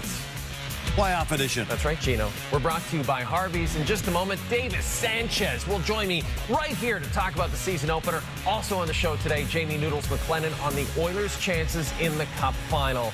But first, we're going to Winnipeg. Love this town. Rematch of last year's Grey Cup. As I mentioned, Owls came out on top. These teams have met 6 times in season openers since 1985. Montreal's won every one of those games. First quarter, 3-0 Bombers.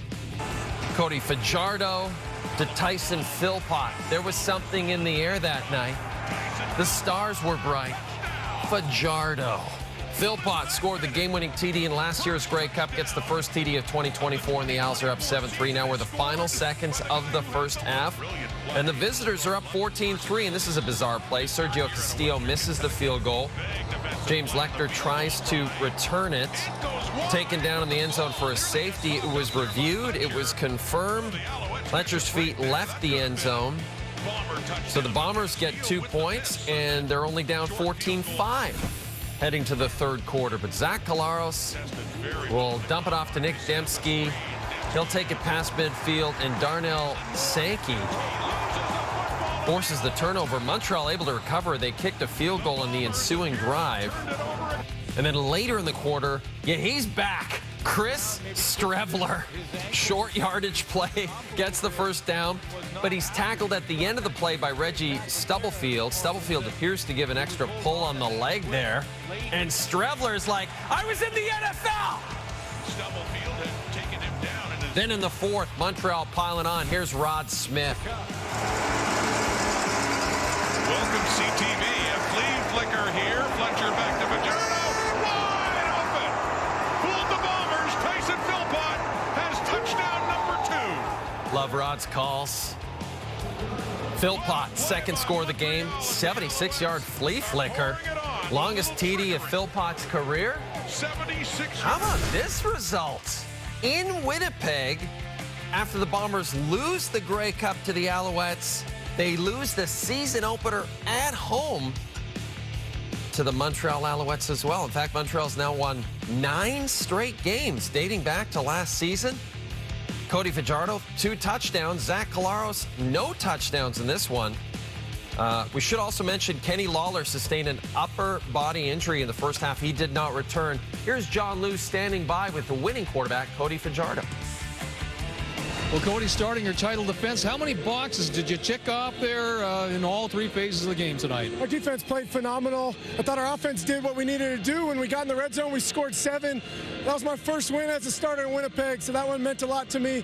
And I told the team that going in, if we want to be the opening act in the CFL, let's go show what the 2024 Alouettes are all about. And so I felt like we played together as a team. There's a lot we got to learn from. I got to play a lot better. There's a few things I just got to feel more comfortable with. But in terms of this team, I'm so proud of them. How satisfying was it to do this on the road, because we know how much you guys wanted to start your defense at Molson Stadium? It's incredibly hard to win here.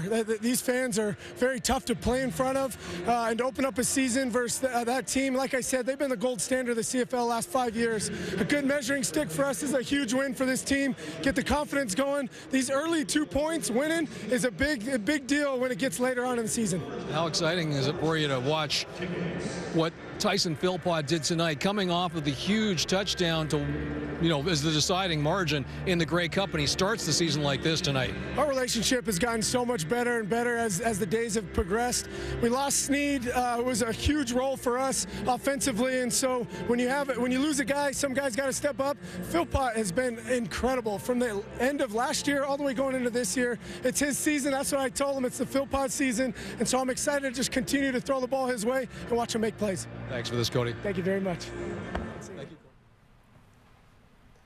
Look who's joining me on the set. Look at this suit. This guy's always impeccably dressed. Just the first of many great suits on the show. Javon's going to be by, Jack Armstrong, but this is a beauty. Where did you see Jack, though? Oh, I know. Oh, yeah. Impeccable. But you look great. Davis Sanchez, first of all, how are you, buddy? Excited about the season? Yeah, absolutely. Yeah, great to be here. Wasn't the kickoff we were expecting. Hoping a little closer, but yeah, football's back. Well, let's talk about that, because Cody Fajardo said we were here to show them what the 2024 Montreal Alouettes were all about. Right. Maybe some people thought last year's Grey Cup was a fluke.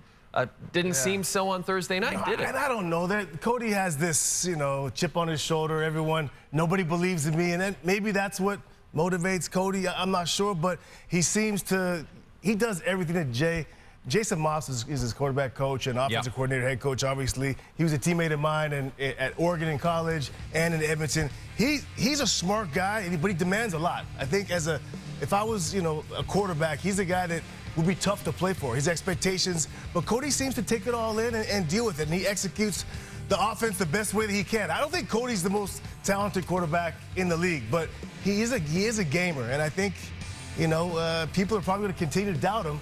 But as long as he keeps on winning, and this is a tough place to win, and I mean, if he does that, he can silence everyone. But I'm a little surprised by this result. And, let's talk about the other side of the football. And it was interesting, we had your BFF for life, Milt Stegall, on the show yesterday to preview the season. Right. And we were going to ask him about the Blue Bombers. He seemed somewhat reluctant to talk about them, even though, according to FanDuel, they're still the favorites to win the Grey Cup. Yeah. How do you see the Blue Bombers, especially after that performance on Thursday night? They don't seem explosive, and that's the thing. Watching tonight, I thought that going into it, they don't seem as fast. You know, you hear about teams getting older, and Wally Bonner used to say, I want to cut guys or move on from guys a year early rather than a year late. And, you know, they have some older guys in this team. And tonight, there's a bunch of guys in Montreal that not a lot of people know. Right. And there's a lot of star power on Winnipeg. But those guys in Montreal that folks don't know, they're tall, they're fast, they're long, they're young. Yeah. And those guys really seem to have their way with, especially the Winnipeg receivers. So Kenny Lawler being out, that was a big deal. He went out in, I think, second quarter probably he went out. And they just didn't have any speed or any explosiveness. I want to switch gears a little bit. Again, your guy Milt and me, always on the Vernon Adams train. We're the conductors, okay? I really believe in Vernon Adams, and, you know, FanDuel has him as the favorite to win MOP this year. Are you a believer as well, Davis Sanchez? Yeah, absolutely. Yeah.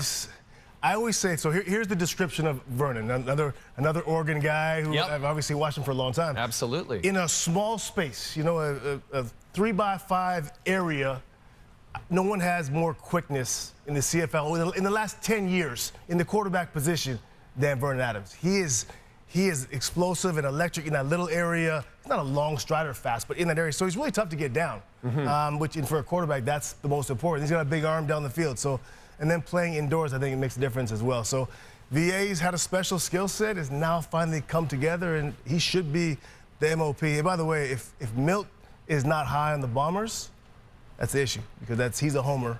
And, I mean, he's got a street named after him. But here's the thing. Oh, I'm going to ask one more question, okay? I've been to Winnipeg 50 times. Yeah. I've been with Milt 30 times. Yeah. You've been there. Oh, yeah. Have you ever seen Milt Seal Drive? I haven't seen it. Where is it? You land, and then as you're heading downtown, you pass it. Like, you go right by it on the way downtown. It's in between the airport and Polo Park Shopping Center. Is there a tent city set up there? Because I've never seen it. I don't know how it's looking these days. I've been back to the Peg for a while, but it's a beautiful street, and he deserves it. Yeah, he does deserve it. Yeah, he deserves it. Hey, you were great, buddy. We're looking forward to having you on all season long. And, of course, we've got more football coming up all weekend long. We got Tabby Stamps. That's one of your former teams, buddy. Back to Calgary. That is going to be a lot of fun. And then, of course, the Elks moved their game to the afternoon on Saturday to stay away from that Oilers game. I thought that was a smart thing. And then we finish off with Vernon and the Argos. It's going to be interesting. I think Dunnigan's playing quarterback for the Argos. That'll be Sunday, wrapping up week 1 in the CFL.